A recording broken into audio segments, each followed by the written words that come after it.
and a little lady. There we go. That Now beautiful watch, head of hair. now Alex watch has it. got. Watch him come in with a hat. Occasionally he does because he Hey. just woke up. Oh, he's coming in with a hat. His hair is perfectly. He didn't have time to put the pimento. Was it pimento? What's the stuff with the peas? They call it the. I don't know. Pomade? They called it in the Beeswax. sandbox. What'd you put the stuff in your hair? My dad used Okay. freaking Crisco. Pimento? Here we go. Here we go. Here we go. God, I don't know if I'm ready with you guys. Good morning, Tampa Bay, and welcome to the Tampa St. Pete Sports Connection radio and video show, providing a positive perspective from the Pee-wees to the preps to the pros. This March 21st, March Madness descends upon Tampa. Of course, the Rays spring training is winding down. We'll talk a little bit about that today, quite a bit about it. We're video streaming live from our Ferg Sports Bar and Grill, Ice Pick Vodka Studios. In fact, Ferg's, if you haven't heard or seen, is the #1 local sports bar, is voted by USA Today. And if you're going to be in town for spring break, come on down, 13th and Central. And it's been our location for 6.5 years. We're audio broadcasting on RadioStPete.com. We're also on YouTube, Facebook, and Instagram. I'm Mike Rickard alongside Ray Kennedy. Baseball, Ben Botham, Smiley today. And, of course, our resident comedian and bat boy. You got to tell a few jokes once in a while in there. That's Nick Cowan, and Alex Reeb will be in the house. He's going to give us a little breakdown of his trip to Puerto Rico, the World Baseball Classic, which is Ben's favorite, and of course, he's our March Madness expert. And we'll all talk Rays and the lineup that you're anticipating. McClanahan, nice start yesterday. He's getting his confidence back, it appears. And then our lineup today, Wyatt Ross, he's playing lacrosse. Didn't know he played it, but bravo. But we can still talk Bolts. And then the second hour, it's our primetime preps. Wait till you guys see this young lady. She is a beast. Bella McFarland from King. And King struggles from a sports perspective. It's one of those public schools that has a rough time. She has won everything in the girls' wrestling. She's one of the best in the United States. Very humble. And she's coming down about 12 o'clock to visit with us. And I think she's going to put Ben in a couple of holds.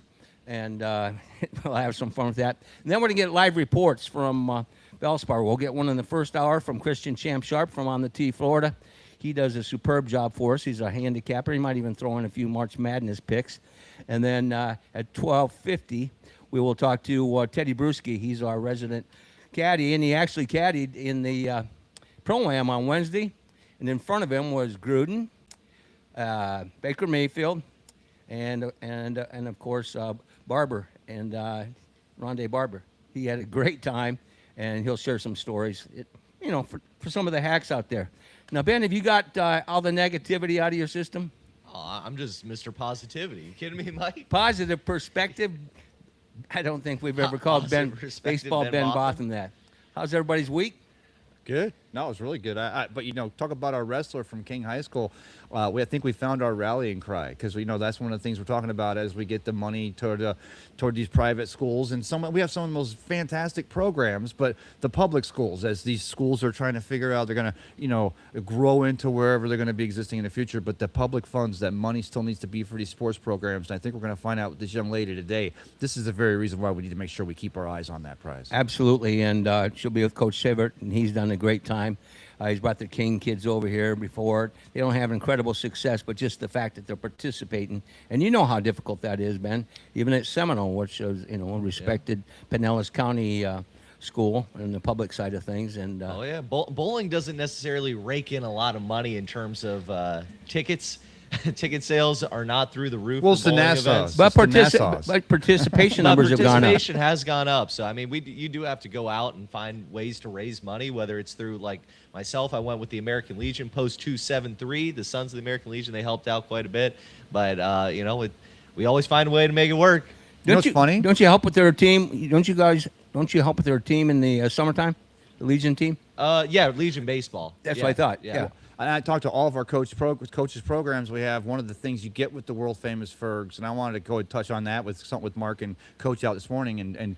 But all the baseball teams, our softball teams, all around here, you'll never see Coach Mark Ferguson, unless they're disrespectful in any way to the sport or to our customers, letting him be out here to make their money. Fundraisers. To fundraise, right? And I heard from this, the Rays played last season, and my coach who's out here every week with his girls softball team, I'm not going to give his name, he's a good friend of mine at the end here, he said they went over twice because trying to do that over there with the bridge or in front of the stadium was crazy, and that was with the lack of attendance. Imagine what moving forward when they get that behemoth of a stadium, however they're going to pay for it, built, how are they going to let, and they're going to have to pay $50 to park, because unlike here in St. Pete, you can't park within a mile of that stadium. You can't open the show without any conversation leading well, in that I want to direction. say, though, because we're talking about the fundraising drives, and that's the thing, because that's one of the reasons why some of the programs we have successful now is because we're able to come out here on game day. Good luck finding game day when the Rays are in Tampa, if they're in Tampa. Let me introduce the guys behind the scenes. They're doing a superb job. Of course, we got Jacob, Aiden, and Tristan, and then, of course, the main man, and that is Adam Fernandez. They're in charge of the video streaming. They've done a superb job.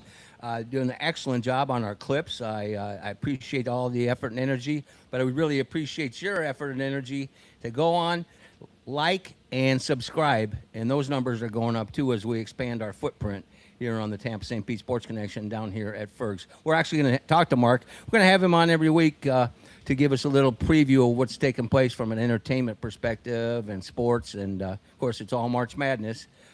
You a hoops guy? Me, no, I'm 5'5". Of course not. I hate basketball.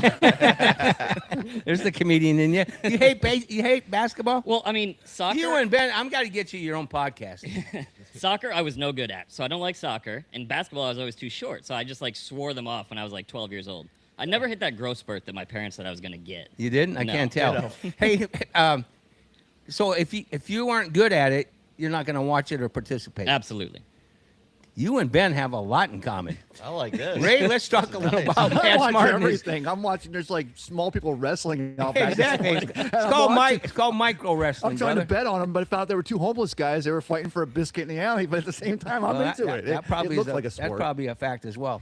Anyway, let's talk their world. Let's talk world baseball and the. World Baseball Classic. Yeah. The stellar performance by the captain. I good shouldn't old have thrown Aaron it to him. Judge. I should have started with you, but let's talk about Graceful. You know, it's really tough to win a World Baseball Classic when you bat, 150, and then you hit one home run, you strike out a dozen times, and, you know, you wonder why USA didn't win. Oh, wait, also now we have guys on pitch count. Oh, and Major League Baseball is only allowing one insurance company to insure the players, so that's taking away from it even more. The World Baseball Classic, the players don't even care. The only players who care They are showed emotion this time, I believe. when they walked off the field and they tossed the damn medals away. Well, plus it because we also- had a player do that, he ripped his medal off and tossed it. Well, Who did that? I don't know. It was one of the guys who played an inning because the insurance wouldn't let him play.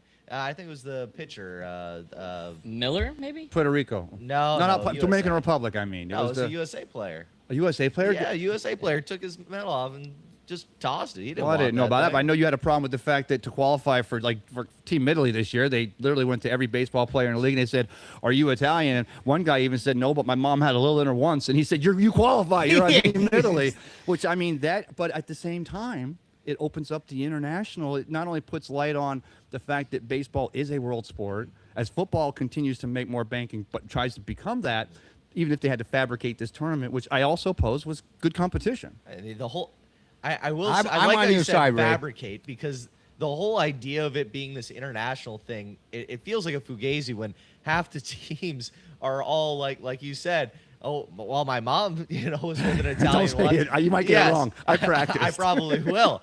But, what? Now there's Great Britain. Only, 2 of the 3 of the guys were actually from Great Britain. I get what they're trying to do, but baseball just isn't a world sport, and I'm okay with that. I'm okay with baseball being our sport. It's America's game. Let it be that. Tell Well, let me that to ask- the Japanese, pal. Well, We're the ones come that over here and play. we're the ones that introduced baseball to them. Let Yes, me we ask did. the- We let said me- it would be the way to democratize, something like that, the culture. Well, let me ask And the it's bat worked. boy. And it's worked. Well, let me ask the bat boy, because I don't know how you feel about this. I think I know how you feel about this, but you literally did it for years. You were there for every at bat. What about the bat flipping? How it became now we're getting where everybody's flipping the bat. Is that a part of baseball that has to stay moving forward and let it go, or are we going to get back to now that April 1st rolls around? And have you ever almost been whacked by one? Oh, no, not by a bat flip. Almost by a practice swing with Nelson Cruz. I almost died. But as far as the bat flipping goes, for a bat boy, that was just annoying because now I'm sitting like on the third base dugout, like where I was stationed, and I got to run all the way to first base and try not to slow down the game. So that was annoying. But Why don't you get in their face and tell them how you feel about it? I mean, I would at the end of my career there a little bit. But, I mean, to me, the bat flipping is a little obnoxious. I remember when Bautista basically did the first one that was, like, notarized or whatever. But, I mean, now if it's June 26th and it's a 15-1 game, why are you bat flipping? Well, but then was it Witt? Was it Witt Jr. or was it Gunnar Henderson who did the spiked it after we had that big home run, which put him back in the game versus the Dominican Republic? I mean, yeah, I get the bat flip throwing it, trying to do some tricky stuff and all, but again, I asked you, Benny, because you're the purist. You're going to say, put it down where it lies. Well, first of all, I'm glad that you said that. How disrespectful it is to you, a man working the game, really giving his all, helping out the players, doing what you can, Making the big bank. Yeah, exactly.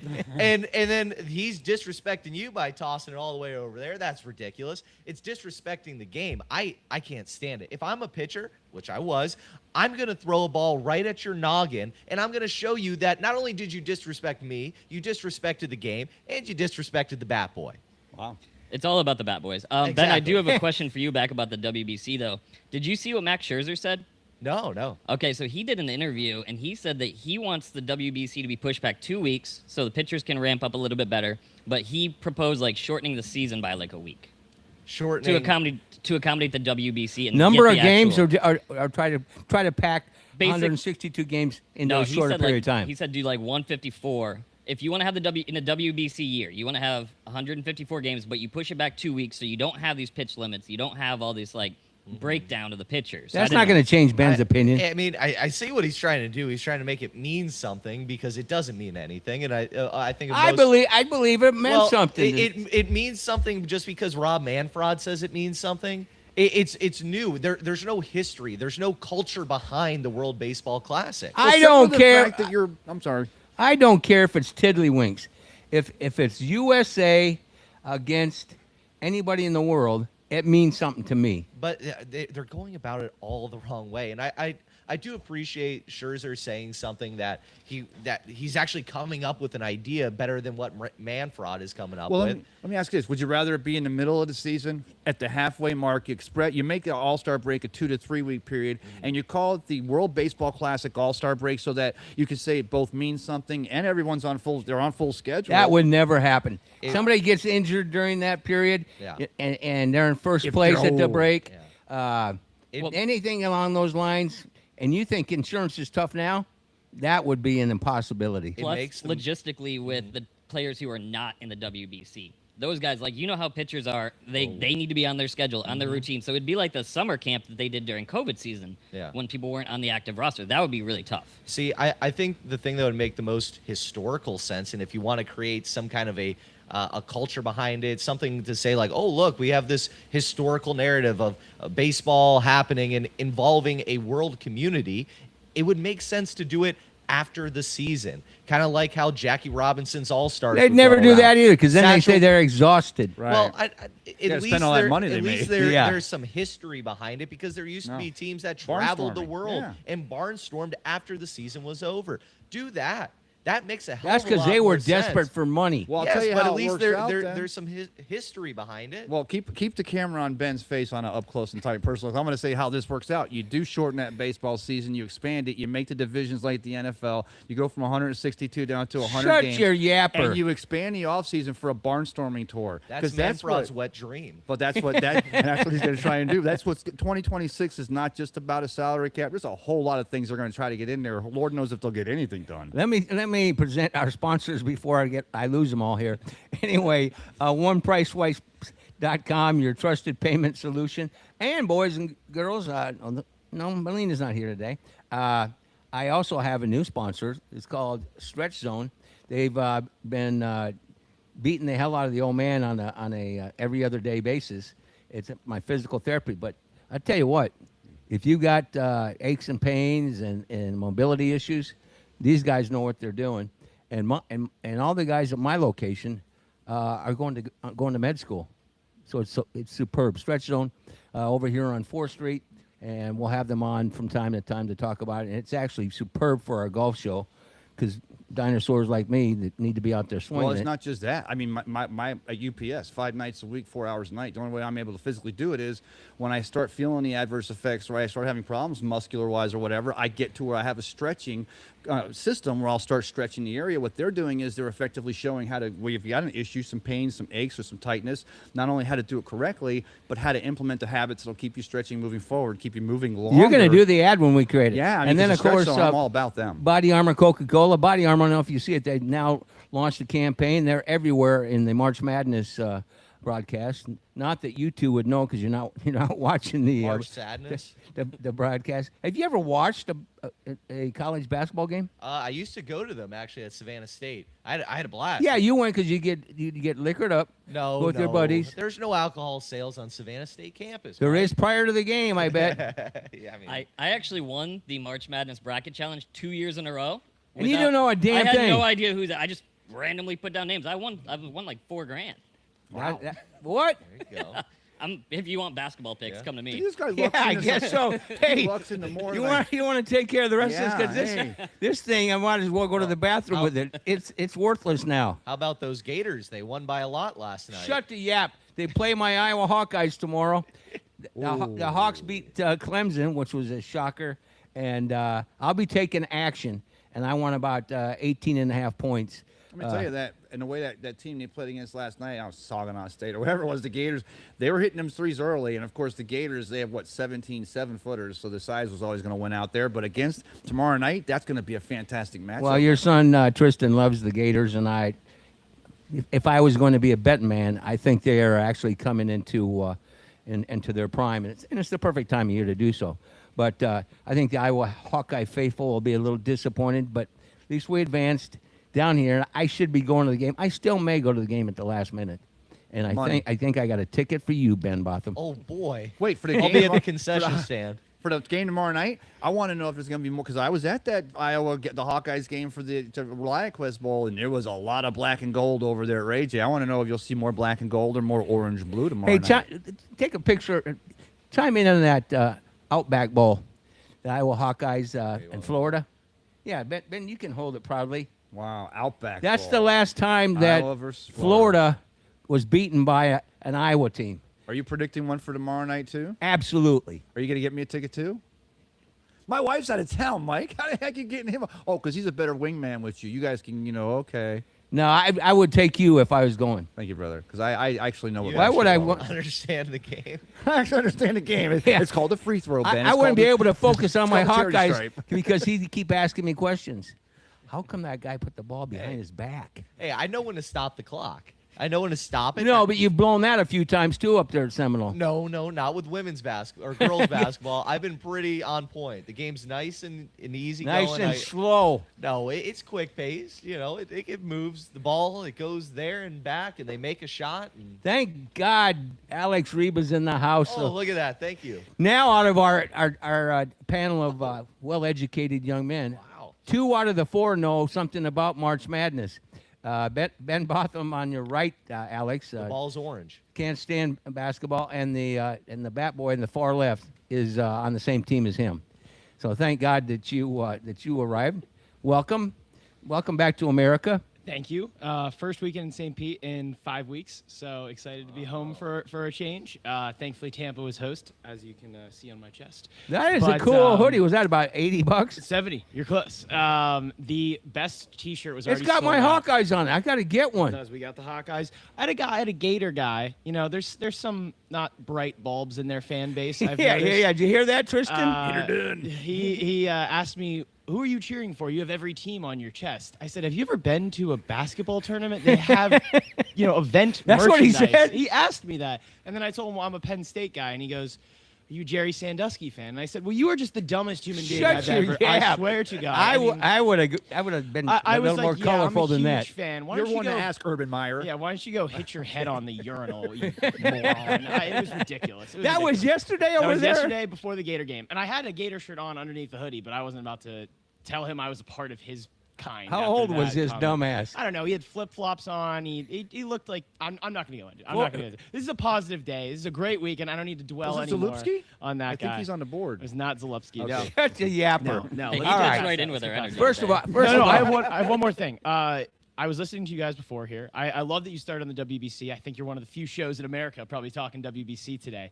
But that's where we want to go right can we now. check his birth certificate? Because you are the grumpiest old man. What Yeah, I is know. wrong with you? I know. The WBC was like the most joyous celebration of baseball I think I've ever seen. I mean, the World Baseball Classic brings together all of these different countries. And yeah, who cares if the Italians are all from Jersey? Like, would you rather the real Italians get their Yes. butts whooped Yes. for 9 innings?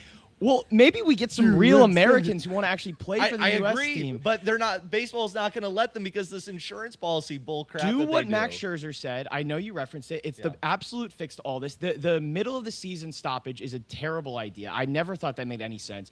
Do it at the beginning of the year. It's the perfect buildup. I've never been more excited for a baseball season, and I still don't believe in either of the teams that I support. I don't think the Rays or the Pirates go into the playoffs this year. No, no. but well, people are hot on the Pirates, but I'm kind of zigging on that. I just don't understand why anyone would be against the WBC when we're getting games with that kind of atmosphere. Sellouts in Miami, which is unfathomable when the Marlins are playing there. Like, we have a Tampa owner who And wants there's to U.S. get it in pride. Tampa. There's U.S. pride. I don't There's care what national anybody pride. says. I always say, so there's been this argument going around, like, would you take these 4 events or these 4 events if you could only watch them for the rest of your life? And on one side, there's the World Cup, there's March Madness, there's the NBA playoffs and the NFL playoffs. I would take that 10 times out of 10 because 2 of the best events in sports are on that right side. The other side is the NHL playoffs, the college football playoff, the MLB playoffs, and what am I forgetting? NHL, MLB, college football. So far, I'm on that side. Oh, the Masters. Oh yeah, I'm Ooh, taking there that. you go. I'm taking that every day of the You're week. taking Team A? You're No, taking I'm A? taking B. I know. I'm You're, A. no, well, sorry. I guess I did it in the inverse order, but yes, you're taking the baseball. I mean, you're a baseball guy. And That the makes sense. Masters and college football. That's way better than basketball. March Sadness. And This the is our advertising hey, this is our demographics- favorite time of year, so don't dampen it This anymore. really is. Now You're break it down for insane. me. You're a numbers guy. Team A and B. Demographic, age. Give me the age demographic for A to B most likely to side with those. I don't know actually what like the average person would say. From the people I've talked to about this conversation, I think most people take B just because the like March Madness, even if you're not a basketball fan, if you're not Ben, like you Or a usually get 70-year-old man. excited about it. And you know why? like- You know why? Exactly. Because You make a bracket. Yeah, bracket. I have a group that I've been running. got some high emotional school equity in with it. 67 people in it this year. 45 of them do not watch a single game of college basketball all year, and they still want to make a bracket every year, and they get excited when I text them. And it's just like, it brings people together. It gets you to know schools like High Exactly. Point University, like, Texas, Prairie View A&M, who got their absolute butts whooped by the Gators, but they came out and they For a won a minute, game. though, and it then looked- they had a couple of Remember, threes. Yeah. Hey, by the They were way- spraying Yeah. for a little while. Do you know much about High Point? Yes, I do. That's amazing. High Point campus. is the most absurd school. How much It's did it cost to go there? It's like a brand new campus. I think I saw. I think it's only 50 or 60. It's actually like less than Miami from what I saw. But that's just tuition. They got 5-star restaurants. They got bars. They chartered a jet for their students to come to the game. It's unbelievable, they guys. chartered a jet for their fans Look it to up, come. and they did some video on it, and then I did some research. It's amazing, isn't it? It's preposterous. That school doesn't exist. It's kind of like a fake school. Also, the craziest part of their team, their guy who hit arguably the game-winning layup had not hit a 2-point shot all season. all He's season. a 3-point specialist who was like 50% Here's a white from guy, three. and he looked so nervous. I didn't know if he was going to get in. Did Yeah, you? Chase John. Well, he took a lot of steps. That's what Yeah, he did. Big Cat, the Wisconsin fan, was saying. I don't know. It looked like a travel to me. But yeah, he had not hit a a shot inside the three-point arc all season, and then to get them past Wisconsin hits a layup for them. I knew the Big Ten was doomed at that Yeah, point. but that's the beauty of March. That's the Can beauty I of ask you a March. question? Because the third facet to the reason why March Madness is so important is the Cinderella story. And one of the narratives we're That's hearing, one right there. well, and that's what we're hearing. We're hearing narrative is that the NIL and transfer portal is making that more of an impossible story to happen in the future. Where I pose that you get a team like Prairie View or these teams, it doesn't make the Cinderella story even more possible, or does it just stay the same? Or disaster like St. John's against UNI, 20-3 out of the gate. Hey, you and I came They back. in battled that back. game. Yeah, I mean, you and I, unfortunately, you know me, I was a Missouri Valley Conference guy, Yeah, big yep. last year. They have not been that strong this year. I don't know if you've been watching the NIT. Bradley got absolutely whooped by Dayton. That was an absolute bummer for me. But I do love both of those teams. I just think that the age of the Cinderella thing is kind of like we don't have enough data to understand whether or not the Cinderella is dead, because you look at the bracket this year. High Point was like kind of the only double-digit seed I think that advanced out of their first round game. Maybe there was an 11 on the board here that I'm There was missing. one more.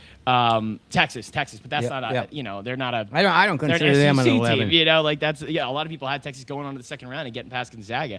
So like it doesn't really mean a whole lot to me right now when I look at the board and I see absolutely like no true upsets. But you look at teams, Akron was fighting with Texas Tech all game yesterday. Great battles. Yeah. Alabama had trouble with Hofstra. Like, these teams are better for a reason. You can't sleep on them now. No, I mean, but the problem is the SEC and the Big Ten and the ACC, they pick off the top players from these mid-majors, and these mid-majors, what they used to always have was continuity, was guys that had been on the team for 4 years, that had played together for 4 years, that knew how to win together, that knew how to play in big moments. And unfortunately, those guys are now going from Akron in their first year to going to Northern Illinois in their second year, and then going to the ACC or the SEC and then for going the final back year or to- two. yeah, and then So upgraded. that is why I am a little concerned, and I do think it does hurt the idea of the Cinderella making a Sweet 16. Or like, do I think like San Diego State can still go to a Final Four? Absolutely. I mean, they're a high mid-major.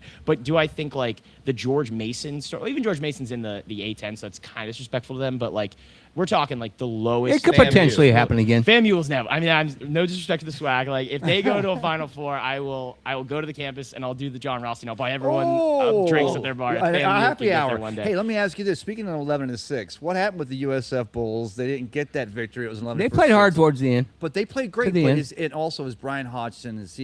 Where are you thinking, Alex? Are we going to keep? He's Coach gone. We're just getting so negative. So I early hate on that. in You the gotta show. ask the No, question. it's a fair question. Obviously, I was hoping to come on this show and be giving you all the breakdown on USF versus Michigan State today, and how I was talking myself into beating the man who's named after this month. But unfortunately, the Bulls couldn't get past Louisville because they just had the worst shooting day of the season. Oh, my And God. Especially, yeah. I had a deep fear in my stomach that was possible, because they didn't have a lot of quality wins this season in the non-con play. They hadn't beat a lot of teams that they were going to face in March.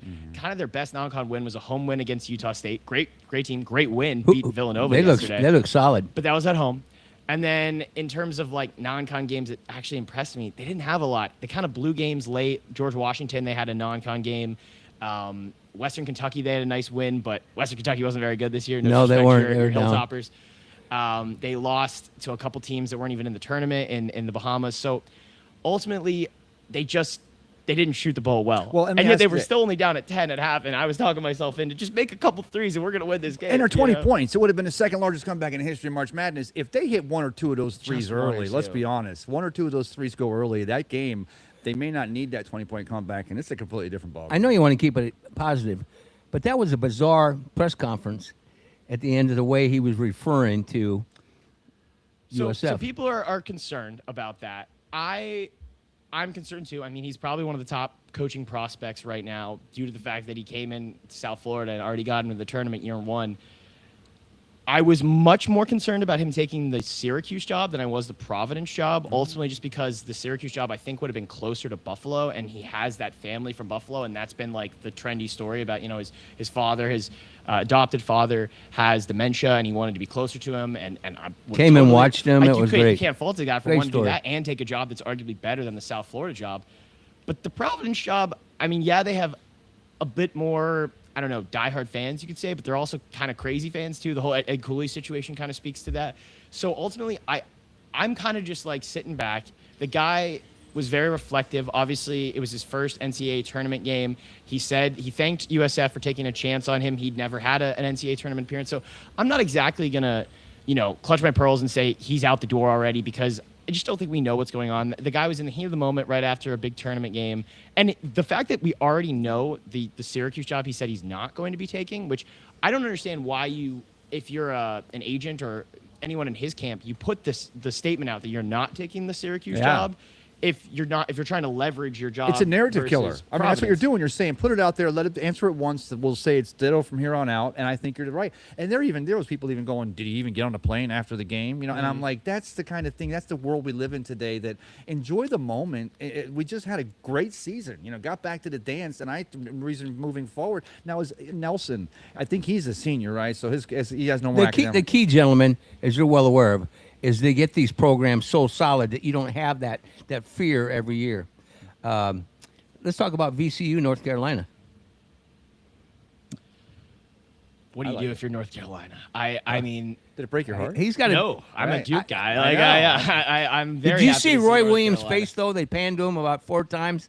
I think he's gone. No, I think if he was gone, he would already be gone. I think if you're North Carolina, you need to be swift. And they You need had to come down major hard. injury issues. They did. They were without their top player. Probably. And gonna I'm be not one an of- apologist. Yeah, no. He's going to be one of the top 10 guys in the draft, Caleb Wilson. He broke his hands February. They were without him down the stretch in this season.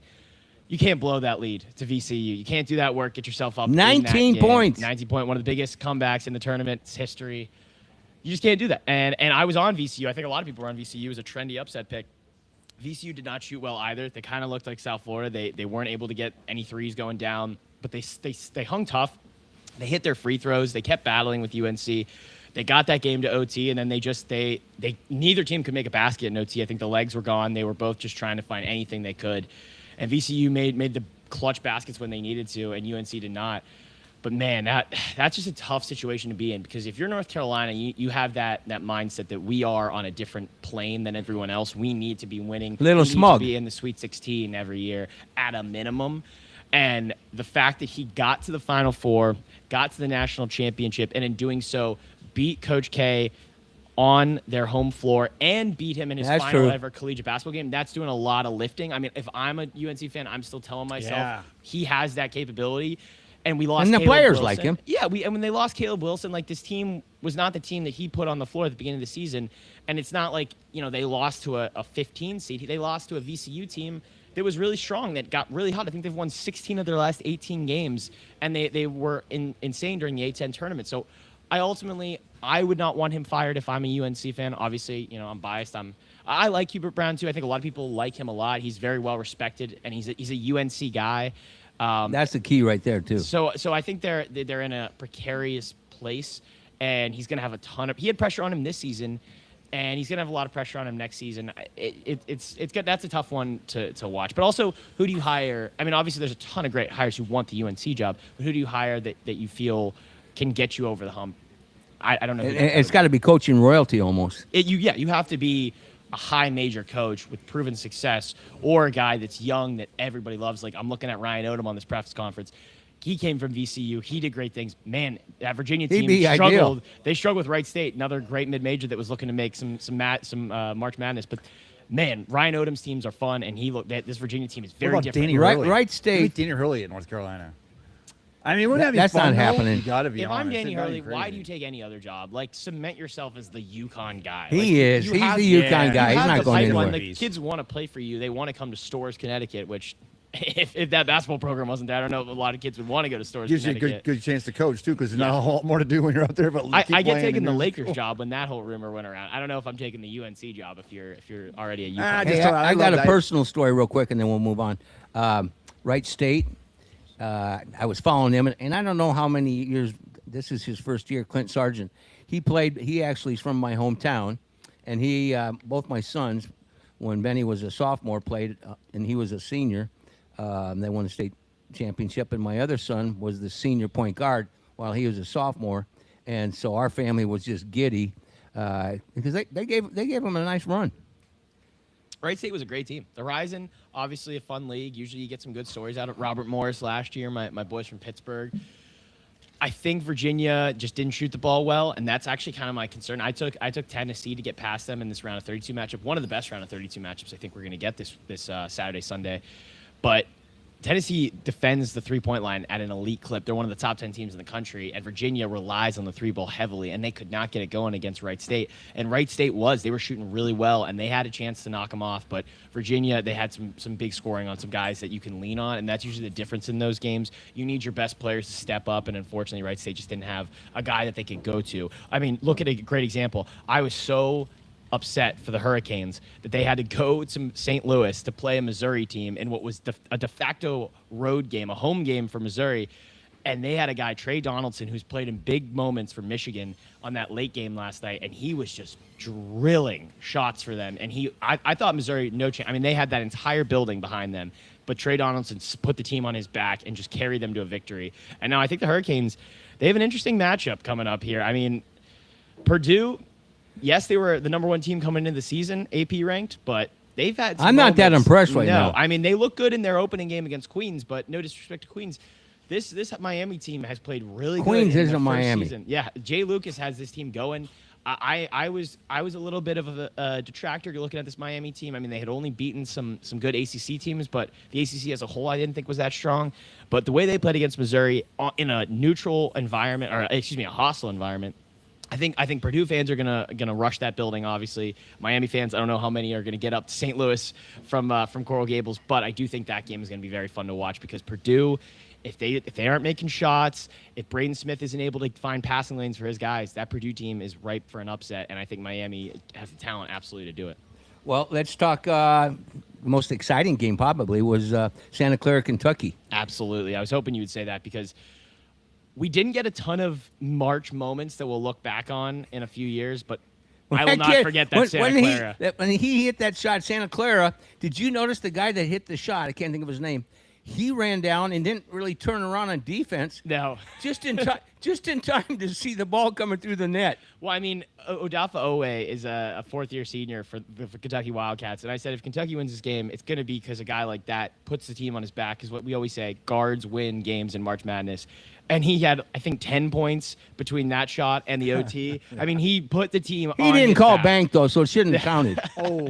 I mean, first of all, the presence of mind to get the ball up the floor, to get a shot look like that off is so important because we saw it in the first game of the It tournament. was a great spot to take the shot. It was. I mean, TCU, Ohio State. Ohio State has a chance to win the game. They don't even get a good shot off. They barely even got to half court. They had 4.1 seconds to get the ball up the That court. infuriates me. You can't do that. Owe, I mean, again, you got to get your defense set. There was some controversy. Herb Sendek, the coach of Santa Clara, said he called a timeout. If you watch the sideline, he did not get a timeout immediately when that shot goes off. And the refs are not going to grant you that timeout unless you are in their face, calling, screaming.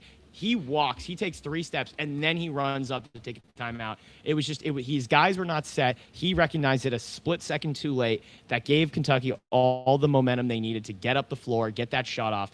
And we got a double onions order, as the great Bill Rafferty would say. 2 game tying and a game-winning potentially shot that both go in. I mean, that game was absolutely unbelievable. Kentucky took care of business in OT. One critical point, we did not have any timeouts in that stretch because we do not advance the ball in college basketball, which is something they do in the NBA. Both of those teams had timeouts. They would have taken those timeouts if they advanced the ball. Do not add that rule into college basketball. Keep those kinds of plays in effect. And I love it.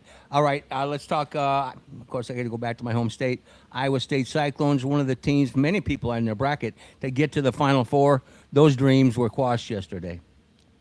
I don't know if they're quashed. They still came out and put up a tournament record in points scored in a game. So let's not say that this team without Joshua Jefferson, who is why you're saying the tournament dreams are quashed. He's their a stud. Top player. He's a stud. He's the guy that's going to do all their low post work for them. He's going to be a very valuable guy when they get to some of these bigger sized teams. Obviously, they were able to exploit their matchup against Tennessee State yesterday.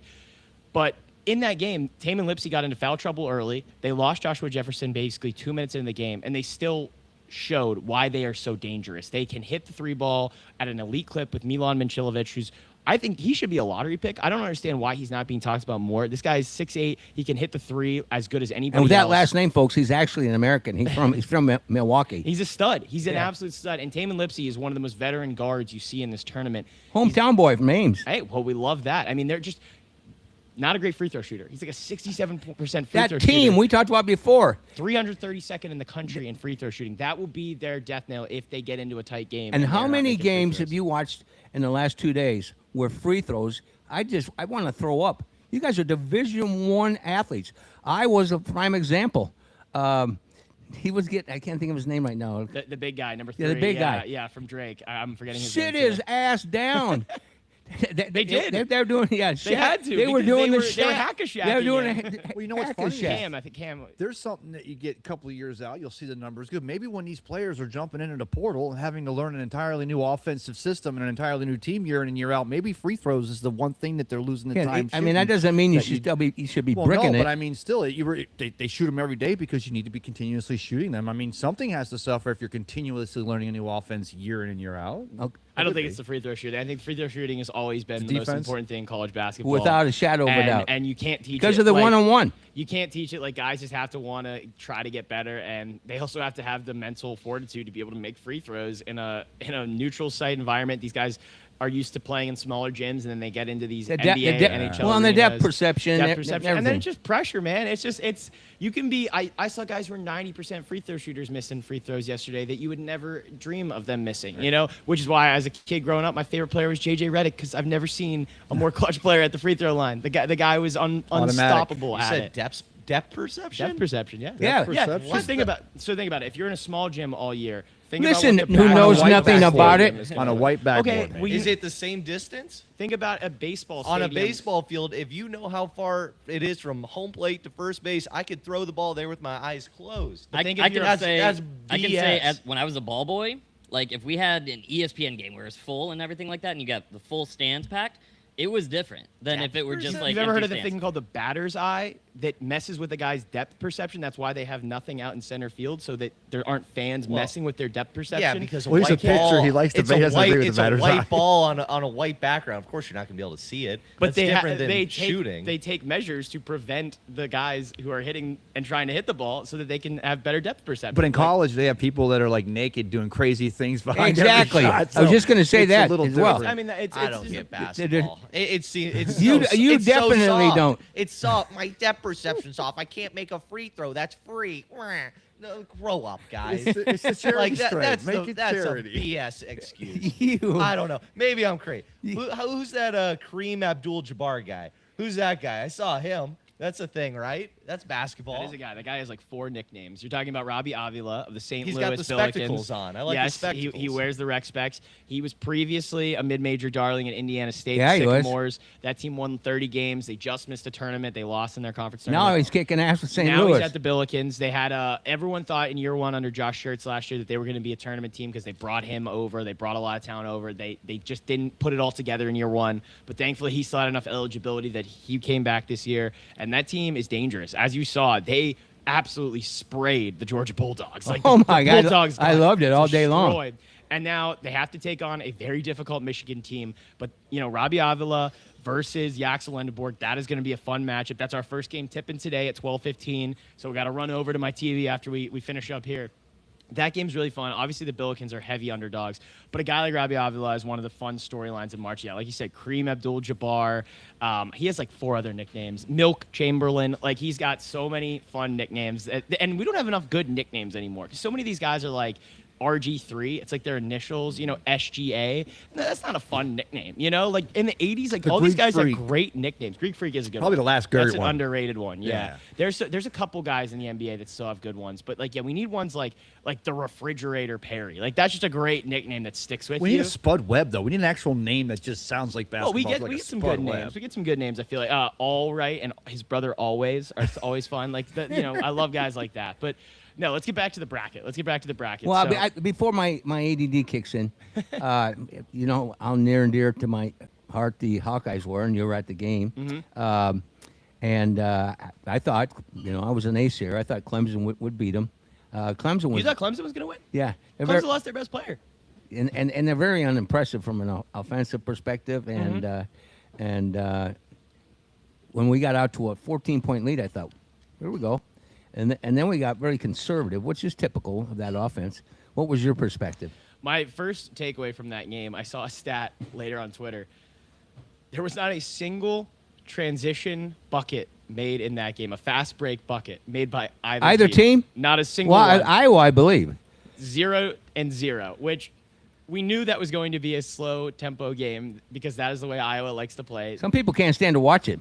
I mean, when I bought the ticket from my friend, I said, do I really want to see the Gators destroy a team and then watch Iowa score 35 points and beat Clemson by 2? You know, like, 'cause that's kind of what we were expecting. And Clemson, to their credit, did put up a fight there late in the game. But again, like I said, they were without one of their top players. They lost him in the ACC tournament. Iowa had Bennett Sturts. That was always going to be the difference maker for me. You know, I love the Drake Bulldogs. I've had them the past 2 years to go on runs, and I think they had. And Bennett didn't have one of his Bennett games. Yeah, no, Bennett was not that influential, and he wasn't making some of those big shots that he needed to. But he really didn't need to. You know, the He team, finished it with they 14. out-rebounded Clemson. They out-physicaled Clemson, and they just The big stepped up big time. They did, and like you said, the free throws were not being made by Clemson. So ultimately, I think that was a game where I always felt pretty comfortable I was going to win just because I just didn't think this Clemson team finished the season on a high note. And I felt like the matchups actually were in the favor of an Iowa team who could control the tempo of that game and kind of impose their will. They're not going to get to do that against the Florida Gators. So how many points should I get is my question. 20. I mean, I said 18 and a half. Like, and Iowa's a good team. Like, they've played tough in a Big Ten conference that's very impressive. But something I did want to come in here on a little bit of a soapbox on, why did the NCAA bracket seeding committee decide it makes any sense for a number 1 seeded Florida Gators team to have to go to Houston in the Sweet 16 and potentially have to meet up with the Houston Cougars? The Houston in the Elite Cougars, Eight? at home. Houston, now, you cannot host. You cannot play in your host city if you're the team hosting. So, like, these regional sites, USF is the host of the game in this region. For that Elite 8 Sweet 16 region, Rice is the host. Houston gets lucky because they play in the same city as Rice, but they are not the de facto host of the region. And teams can opt to not be the host. I'm hearing this on the radio yesterday. It's like, oh, they were there, but they opted not They to want be. to host. Because they really want want that to be advantage. close to home. Yeah, excuse me. And so I just think it's insane that the committee would look. I know they're probably looking at the storyline if we get a rematch of last year's national championship game between Houston and Florida. But the fact that you get to play that game in the Toyota Center, like 15 minutes. Well, they sent from St. campus- John's completely across the country. Well, yeah, I mean, Mick Cronin got sent to Philadelphia, which if you've seen Mick Cronin's press conferences this season, he does not like traveling to the Eastern time zone. He actually didn't schedule a single non-con He needs to get game. a job out of the Big Ten then. I don't know how a man could live in that beautiful of weather in northern Los Angeles, or excuse me, southern Los Angeles, and still be so dang angry about his team because he gets to coach UCLA and he absolutely hates traveling. But ultimately, I do think that UCLA-UConn game is another game to watch in this next round because I actually have UCLA upsetting UConn. I think UCLA. Well, they're sneaky good. Dangerous Well, team. And Mick Cronin's a heck of a coach. UCLA out, right? Well, there was a serious consideration in my head that UCLA and USF could meet up in the Sweet 16 because just the way those play styles came through. If the shooting came through for the Bulls, it didn't, unfortunately. Wes Ennis, we didn't get to mention him. 0 of 11. That guy made 108 threes. He set a program record this year, and he couldn't make a single three. That's what It hurt breaks him my so. heart. It breaks my heart. Because the rest of the team was feeling it. Because that's what I meant when I said 1 or 2 threes early. It's complete. If Ennis is the one who makes that early game, I think the confidence is there. He just gets one shot to go through. At her. One shot. Let me ask you this. So you talked about the Iowa and the Florida matchup. Florida's obviously got the size down low. They got the Twin Towers. They got maybe everything. 3 or They 4. got speed. They've got. It's going to be a They don't have slaughter. everything. They don't have a veteran guard. And they don't have That's what's different about Good this point. team. Also, their 3-point shooting, I'm hearing they got the But one they'll guy, shut him but down. It's not as strong. But does Iowa have a defense that can shut down the tall guys down low? Or No. Florida's gonna go low? You Their see- bigs played out of their No. mind So yesterday. the play in this game's got to be the under then, you think, no? I'm not betting against the Florida offense that just put up like 120 I was trying to points trick you there. yesterday. I was Like just that's a stay away game. They just from my have too many pocketbook. horses for Iowa. And they have too many horses for most teams. Like that's why I look at their region. They get to go up against a Vandy team potentially down the line in the Sweet 16. I see Vandy go to the Sweet 16. For Vandy sure. had talk about teams that had a little trouble. McNeese gave them a good run for their money for most of that game.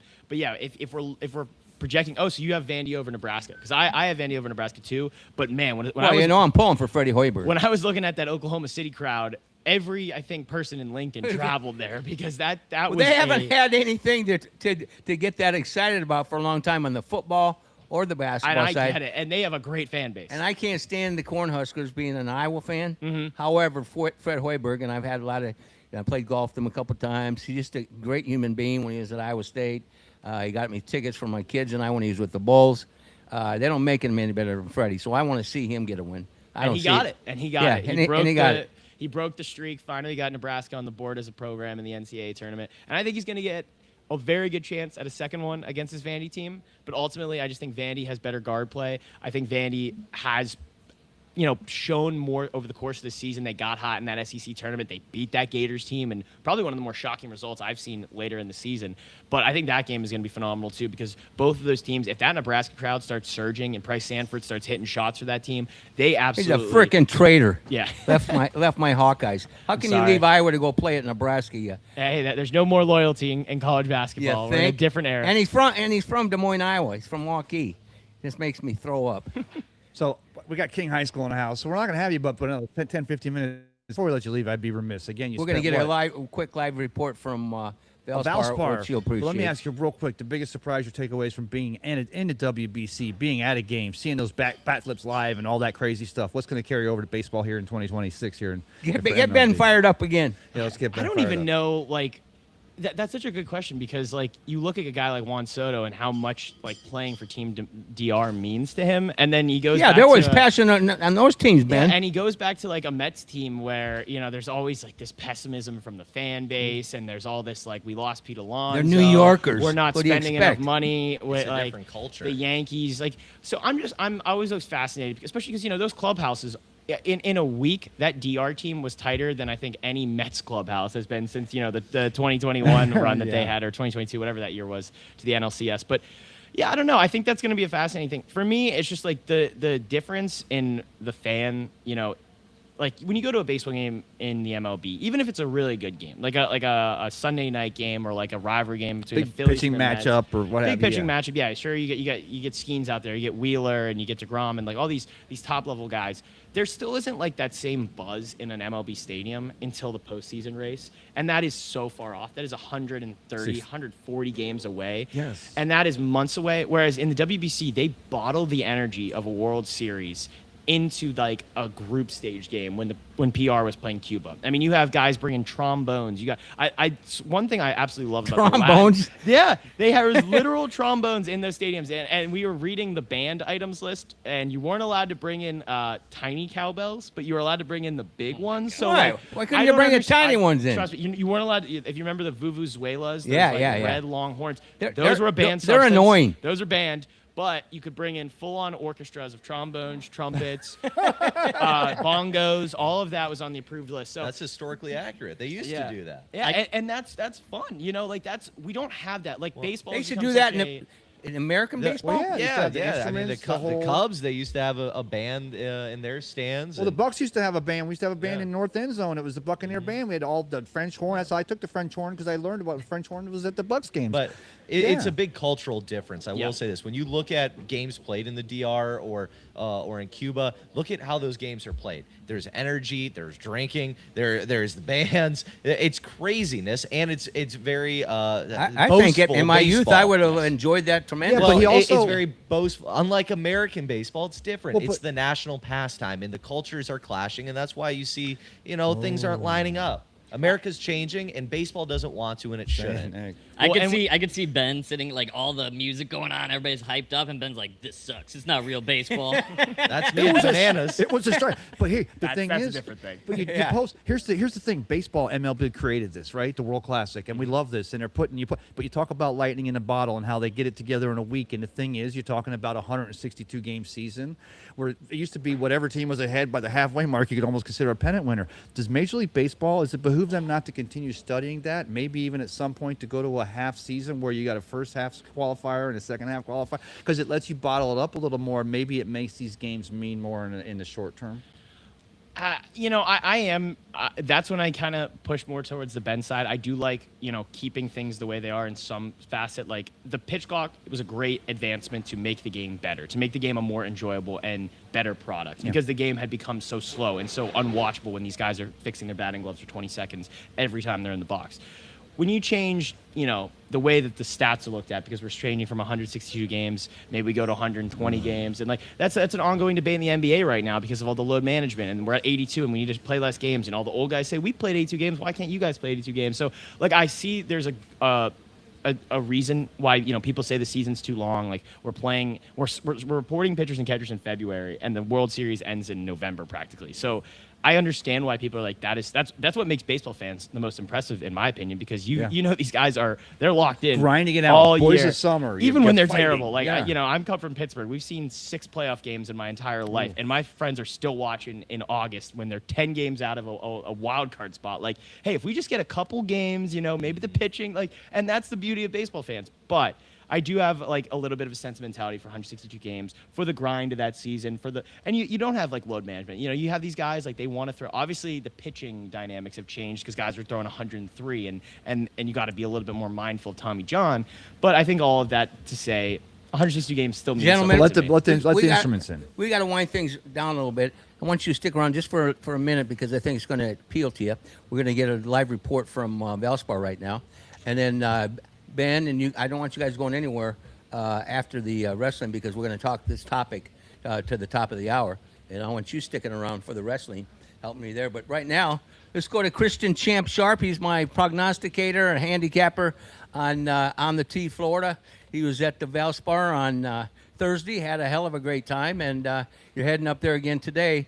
And of course, he's with bettersclubhouse.com. If you want to make money this weekend, go to his Substack, as you say, and what do you got there? You got a little you got a little Mountain Dew and I don't know if you can see it or not, but I'm enjoying some nice Veuve champagne out of this nice collective glassware that I just received as a commemorable of the 2026 Players Championship winner, Cameron Young. So it worked on this show, you guys. Last Saturday, we said either Ludwig Oberg or Cameron Young, and what do? We head the next day, Sunday.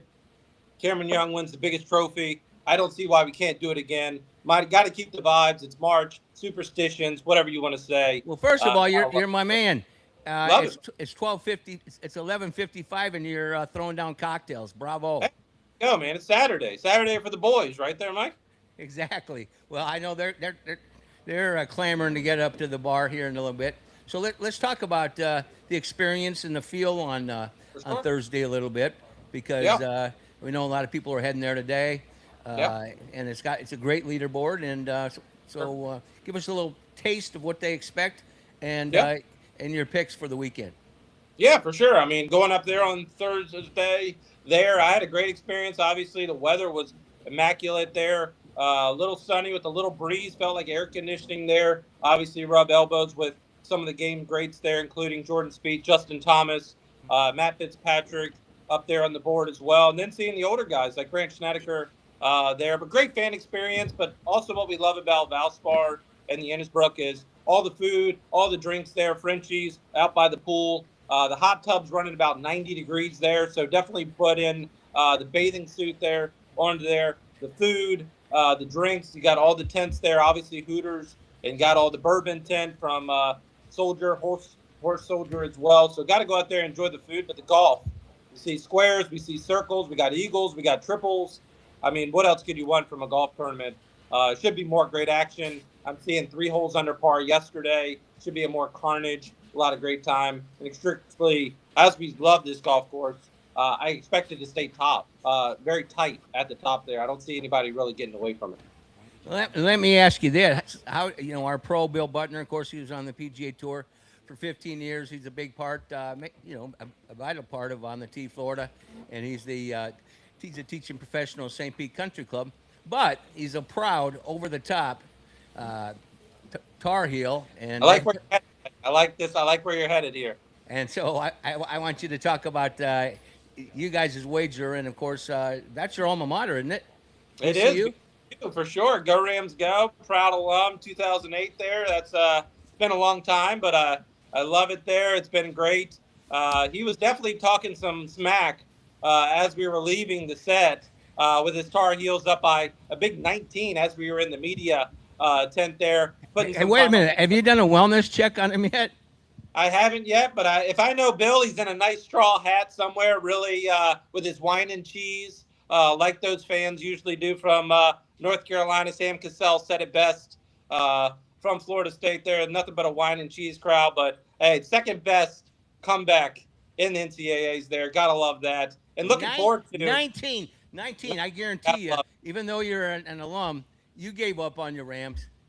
I mean, yeah. I think it was we were at the bar. I think they were down 5 or 6, and I said if they score, there's no way we're going to win. Let's head out. And what do? They call timeout. They called timeout, and then who do I get? I get a call from Bill Butner saying, "Hey, you celebrating yet?" I'm like, "What are you talking about, Bill?"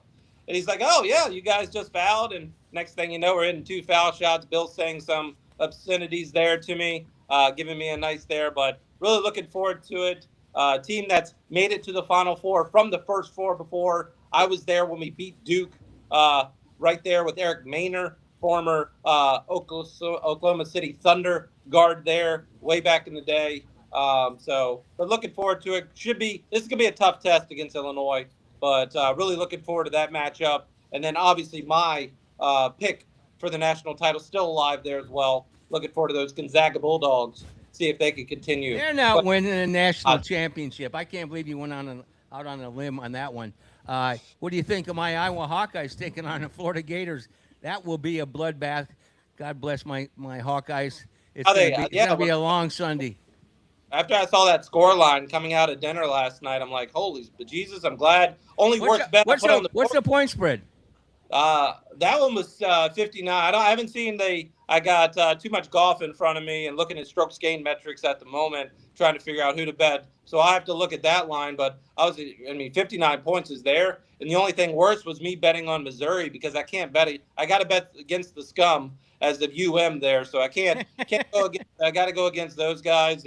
But looking forward to it this week. Obviously more March Madness, but we'll be out there at the concert tonight with Lee Bryce and Tyler Hubbard and enjoying the beverages, enjoying all the cards, and enjoying the food as well. Looking forward to even more great March Madness as we come home and top it off. But my picks for the weekend, thebetterclubhouse.com. I got 2 guys in the mix right now. None other than FSU. Brooks Koepka put up a great 400 par yesterday. I expect him to be right up there again. Jordan Spieth.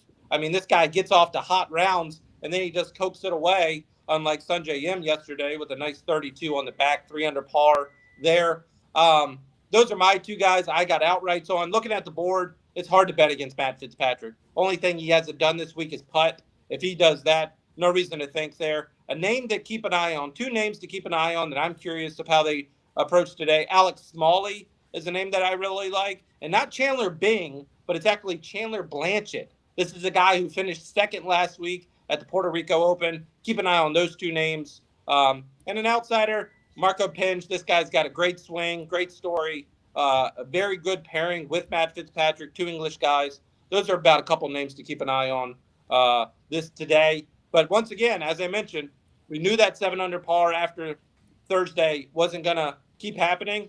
9 under par today. I said if we can get to that 6, 7, 8 under par, that's where we wanted to be after today. If you can get into double digits, if you can get to 10 under par today, you got a great shot going into Sunday. Anybody that reaches double digits under par, that's a bet on the board that you want live to go along with those FU Gators if you want to bet on them tomorrow as well against those Hawkeyes. But I'm going Hawkeyes. We're going money line, Mike. Thank you. Well, thank you for joining us again. Have a great time. Teddy Bruschi will be out there. He's going to give us a report to close the show. If you see a streaker on the 8th fairway, it's not me, I promise, but it might be Bill Butner. We'll keep an eye on it for you, buddy. All right, my man. Have a great time. And how do people find Better's Clubhouse? Yeah, thebetterclubhouse.com on Substack there, and obviously on All in the Tee Florida, 6 to 8 on Thursdays down at Sea Dogs. If you want to catch this mean mug out there, you want to celebrate a Cam Young victory. Always love to talk golf, basketball, and stats. And go Rams, go. Proud VCU alum. Let's go Rams. All right. He is Christian Champ Sharp. He's our prognosticator. He's our handicapper each and every Thursday from 6 to 8. That is on the T, Florida, right here on our Tampa St. Pete Sports Connection channel on YouTube, live from Sea Dogs Brewery, our good friend down there, and Ice Pick Vodka, Fred Forsley and the gang. And, we're very blessed to have this young lady in our presence, Ray Kennedy. She was here, I think it was her freshman year, and it's going to take me 15 minutes to give her accolades. I knew Bella. I knew you looked familiar. Oh my God, it's been a couple of years, Bella McFarland. I was like, I knew when I walked over. I got him, of course, from King High over here. I said, "Come on, we're gonna get you on while we got the golf on from Valspar." And yeah, I remember now. Yes, good to see you back. I'm here, the one Bella. that said she's going to kick your ass. Yes, she showed, I remember, and I know you can now. I heard you had a little bit of success here with the wrestling this year. How'd that go? Went great. Nice and loud in there, young lady. It went great, and yeah, the states season, the wrestling season went pretty good with the tournaments that. My Pretty coaches good. did. A lot of She's so success. modest. She's humble. Yeah. So, Coach, why don't you wait a minute? Do you have an Ohio State shirt on? Yes, I do. Who would you bring him on? I'm sorry, Mike. I'm sorry. I'm just kidding. Yeah, I'm a Hawkeye. You guys got knocked out the first round of the March Madness. Of course, you guys are wrestlers. You don't really give a damn. But why don't you introduce Coach and then and do the proper accolades for Bella. My assistant over here, Andre You Treson. grab that microphone and I said, "You've been here before. I have. It's been a while. Act Mike. like I'm you've sorry. been here." So, guy over here is Andre Treson. He's actually been at King longer than I have. He's been my right hand person. Just being able to be there for the kids. He's really poured a lot of knowledge into Bella, and virtually is responsible for a lot of the successes she's had. He's a huge wrestling guy. Actually, is ranked number 2 right now in the wrestling poll for the NCAAs right now. Just showed me that. And then we have our star of the show here, Isabella McFarland. She's been wrestling for now 3 years. That's the amazing thing. It It's is. only been 3 years. And that's what really blew people away when she placed 5th at states her freshman year. College coaches were coming up and they're like, she's only 14 years old. And we were like, yeah, 14. She hasn't even turned 15 yet. So she's climbed a mountain, and she still has more mountains to climb. She has inspired a lot of girl wrestlers throughout the state of Florida. She's really embracing that role. She's been a huge ambassador for Hillsborough County Wrestling. She is the first state champion in Hillsborough County history for girls. Our first state champion for girls at King High School, and only the 3rd in school history. Hold on a second. We got.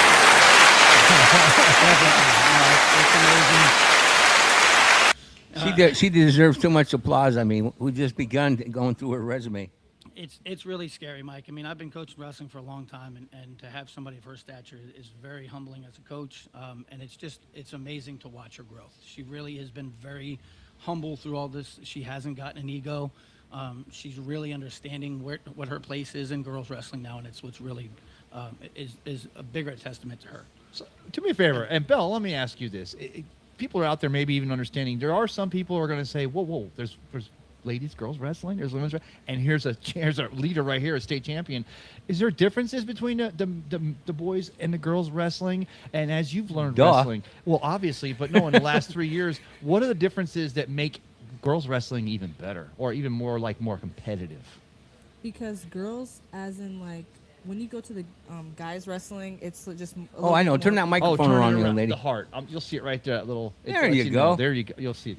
I feel like with guys wrestling, it's been around for so long, and girls wrestling, which is now growing, it's like girls coming together. The friendships that you make, the people that you meet along the way makes girls wrestling so much more fun, and for everybody, I feel like girls wrestling is growing to a point where it's like, you can go to tournaments and you do like the B&Bs and you travel, like all that stuff is super fun. Did you know going into it, the conditioning was such a big important part of it? Because obviously, and I know you guys. She's also outstanding in track. Oh, I know. I know. I can see the glow on her face. She's all about the competitiveness and, of course, the training. But did you know how much was entailed in it? And as you've learned and you got into it more, did you love it more, or is it just a byproduct? Yeah, I've definitely loved it more. The conditioning is one hell of a conditioning. It's brutal. It's brutal. Wrestling conditioning is very, but I feel like I overcome it and I love it to a point where I would keep doing it I feel like I would keep doing it and even in college, my next step, trying to go to college and wrestle in college, I would want to do that further along. Can I ask you a question? I'm all over the place, but I wanted to ask this one of you. Coming from a public school, but having the success that you're having and doing what you're doing, and obviously having a great career as a student there at King, when you go up against other schools or when you think of other people that are wrestling in other programs, is it a badge of honor to know that you come from King, a school that's maybe not as recognized as they should be for the things they're accomplishing, but then now they're getting some of that? Yes, and also that was my goal since freshman year, to kind of put a public school that's not really on the map on Bravo. the map. Yes. Yeah, so that's really kind of was everything to me. That's why I want to stay at King and kind of represent, like, there's more legacy to bring for King, like, you know what I'm saying? No, we see you, and so we know it. And we would have been obviously respectful of everything you've done, regardless of where you were. But we kind of take that as a badge of honor ourselves, because, and obviously that's part of that chip on your shoulder that makes you a competitive athlete and a great student that you are. Go ahead. Well, a couple of things. I guarantee you, if we walk around this establishment, all 35,000 square feet, and ask our patrons to guess what sport you're in, you got the nice nails. Yeah, your hair looks superb. You're very attractive. Not one guy, or girl, or woman, or old man like me is going to say, "I guarantee you're a wrestler." I mean, they just wouldn't. And that's another thing that's impressive. You can go and talk to people that have this. Coach has been through this as a wrestler. They have this. My brother was a wrestler in Iowa, and I was a good friend of Dan, still am, Dan Gable, and the Brands brothers at Iowa, and been in their wrestling room. They have a different perception. They want to see your cauliflower ear. They want to hear the brutal workouts that they do at Iowa, or all the big programs, Penn State, Iowa State, whatever, Ohio State. To Ohio State, and just for you. But does that help you overcome it by being presentable? I mean, you're very well spoken. They don't. No offense to you again, Coach, but they don't anticipate that. They think, I was in boxing for 35 years. They think boxers are, and I might be punch drunk, but the same perception of wrestlers as well. You are completely going against that.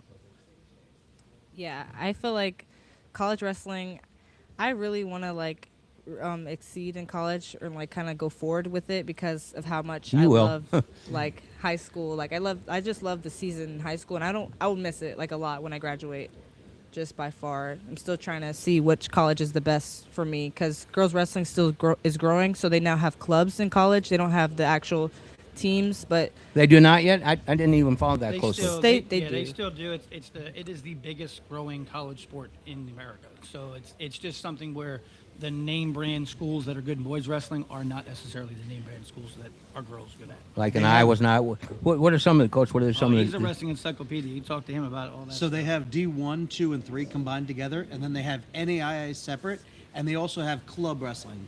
And right now they're currently trying to split D1 and D2, 3, and some teams are for it, and then some are totally against it. Like a smaller school like McKendree has always been a perennial number 1 in college wrestling, or top 3. Iowa just recently came on, and yesterday, really, yesterday I was wearing a Hawkeyes shirt all day. My man. The day before, it was Oklahoma State. So, during the season, I don't have one specific team. I love them all. I love the college. And those are all giants in the wrestling world. They're all sitting in the top 5 right now at the tournament. So, and my man Cale Sanderson knew him real well when he was at Iowa State. Had him when he won his gold medal on a couple of my shows. He's done an incredible job at Penn State as well.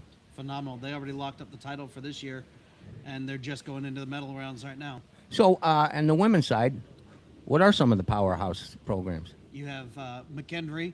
Where's that located? I don't know where McKendree's at. We'll Google it. Yeah. He's going for the Google right now. Look at Jeff going for the Google. Come on, Coach. You should know that on top of your head, man. A girl from Lake Highland, not Lake Highlands, Lake Gibson is over there. She just took 3rd at NCAA's. So McKendree, NCC is up there. You have King, not high school, but the college, and Iowa are some of the top programs, and the other three, other than Iowa, have been for years. Iowa's a newer program, only a couple years old. That blows me away. I thought they would have been one of the leaders. Prairie Because- View, Lebanon, Illinois. But it makes sense to be in that area for wrestling. But yeah, I just apologize. Go ahead. Yeah, Iowa just said, hey, the Brands brothers, credit them. They were pushing for it. They're the first big school of the known wrestling, Community. that goes back. The good old boys. Yeah. These ladies are cracking the good old boys BS that existed in all sports, and wrestling probably one of the last to get any recognition. It's got to be unique at the nationals, though. You got and I know a lot of NAIA guys in all sports. When you got NAIA D3, D2, D1, I mean, you've got population bases of 30, 40,000 students to 3,000. Well, they just had, correct me if I'm wrong, they just had the first girls' championships televised this year, wasn't it? Wasn't this year the first year they did it? It was on ESPN, I believe. I don't know about the broadcast because I've watched it before that, so It was always during streamed stakes, smaller. so we weren't able to watch it because we were, had other things on our mind over here. We're having a conversation with Bella McFarland and their coaches right now from King High School. Young lady, let's talk about your success. What's your favorite event, your favorite memory so far? I mean, and you've got years to make incredible memories and success, and obviously you know how to attain that through hard work and determination, and you have amazing belief in yourself. Bravo! A lot of young ladies don't have that. What's been your most successful accomplishment so far? The one I honestly Turn that mic around one more time. There you go. My favorite memory is the Woman of Ironman in Ohio at Wash Jesuit. It's one of the best high school tournaments in the nation, and Really? yeah, it's amazing. And I feel like It's that's known my as best. the toughest tournament in America. For boys and girls. Yeah, and not only winning Do it. you have to get invited to that? Yeah, So you're getting invited to all the big shows. yeah. Which it's an honor to get invited to such a good tournament like that, where I could also see good wrestling, good boy wrestling as well. So like, it kind of gives me a chance to see more things and just grow and just like it just to wrestle there is a lot. It takes a lot. Go ahead, Coach. What's a Saturday morning look like on a tournament like that? Chaos. Chaos. No, You man, ever no. been to one? No, I've been around. It's a 3-ring circus, man. No, I'm saying it's going from, and the reason why I ask is you're going to hate this. I'm comparing this, but those people that may have not ever been to a wrestling tournament, well, compared to like it's something like the Sun Valley tournament in Karate Kid, right? There's like match going on and this and that, but for an athlete like yourself, a Saturday you got to eat right, you got to sleep right, but your Saturday is crazy. Do you get naps between things? What's your day? No, the Your tournaments are adrenaline's too packed. high.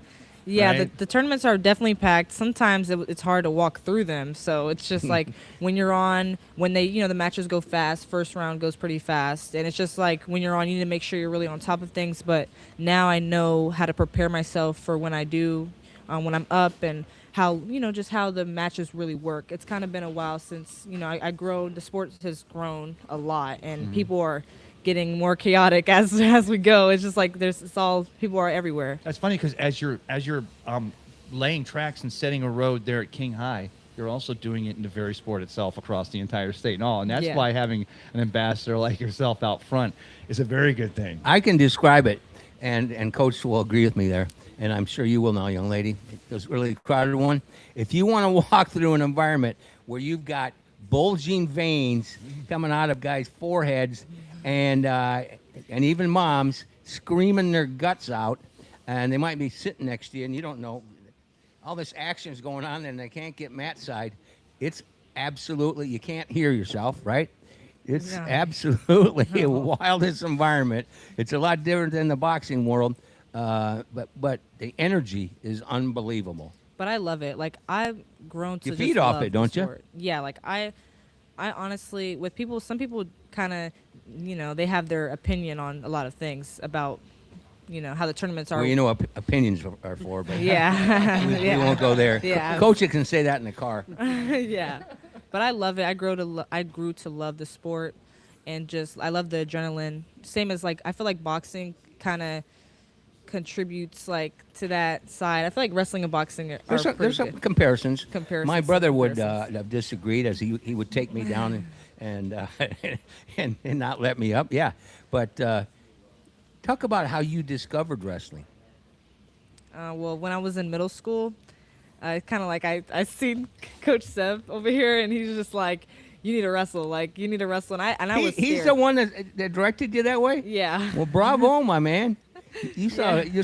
what caused you, and what did you see in her that you wanted to convert this beautiful young lady into a warriorette? So you remember the Coach Rem that came on with us with the Tampa Bay Storm, Absolutely, the big yeah. guy with the big deep voice. So that's who I was talking to. She was in middle school at the time, and I come walking. He goes, "Man, I need you to come meet this girl. We're just talking about wrestling." And we come walking down the hallway, and she's walking down the other side, and I was like, "That's got to be her." And he goes, "Uh-huh." And I go, well, "You need to wrestle." There was no dialogue. It was a command. Like I was like, "You need to wrestle." Kind of a bossy dude, isn't he? 100% was. When you look at somebody, I mean, as a former college coach, you watch, you look at talent all the time. And I looked at her and I was just like, wow. As a 14-year-old, actually, she was 13 at the time. And I said to her, I was like, "You need to come find me in the fall." And the first day of school, she showed up and she found me in the weight room, which is where she loved to live.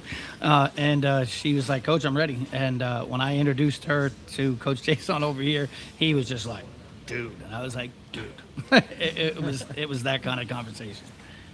Well, when she came into the wrestling room, were you just astonished at the natural talent that you were going to have to mold? Actually, I thought it was I didn't Gift from believe that God. she was a A gift from God. I didn't believe she was a high schooler. I thought it was somebody's sister who was like a D1 athlete in college. She was jacked and she had muscles, and I'm like, I've seen the pictures. It scares the hell out of me. this doesn't come I'm in very high school kind. I'm varieties. very kind to her. Yeah. I'll come over and beat your old ass. No, very, very, very kind and ladylike. That's the thing that probably just surprises people. And you wrestle, doesn't she wrestle in practice against the guys? Yeah, her wrestling partners, plural, are all boys. There are our 157-pounder and our 170-pounder. How's their attitude towards getting humiliated? Well, it's not really like, it is embarrassing, but I mean, like, Yeah. I mean, tell you, I wouldn't be sharing it when I went home. How'd your day go? Just got mopped up by a woman Well, at it's practice. emasculating as heck, but I love it, right? That's but what there will be some days where there will be some days where like they put me to work, whereas like I know that no girl out there is kind of giving me the same, like they're dudes, so like it's gonna be more pressure being towards me. So when I actually get a takedown on them, I know I need to work a little bit harder and just a little bit more skill. How do you manage that, Coach? It's difficult with the boys because a lot of the boys, they want to quit when they come I in was the going room. to say, yeah, I'd be looking for get- another sport. I get prospects that come in the room, athletic freaks, that are really good, strong males, and they just get destroyed by somebody who might be 20, 30 pounds lighter than her, and they leave. They don't want to come back. They don't want to deal with that humiliation. But Coach, wouldn't in the long run? I mean, I myself would actually not being up to par. You'd lay there and cry. Well, I would be. I still seems silly to say, but honored to be wrestling with someone of Bella's stature. But it's funny you say that because one of the things now, like she talks about wrestling with the boys and and getting a takedown against them. Now it's the reverse. Now when they get a takedown against her as a coach, you saw that, right? I got a takedown against her. And that's what I was the gonna- standard. So the long run for the program, it's a plus all the way, right? So that Yeah. ends up being fantastic. Yeah. For the ones who can handle it and stick around, yeah. It builds them. Hey, They're going to be a part of her team through the rest of her future. You Iron- say, iron hey, you sharpens guys help iron." me get where I'm at, and you're going to be second behind the scenes, but that wouldn't be a bad gig. Well, that's the thing too, Mike, is the two guys that she's been wrestling with, she elevated their wrestling. They came in very athletic, and then they both finished pretty high. One was a match away from going to the secondary regionals. One was took third in districts. So, I mean, they came from virtually unknown wrestlers to becoming decent at the sport. You're listening to the Tampa St. Pete Sports Connection and watching us on our YouTube channel. Make sure you give us a like. All the kids at King, give us a like and subscribe. I know you have, Coach, as we expand our blueprint, our footprint.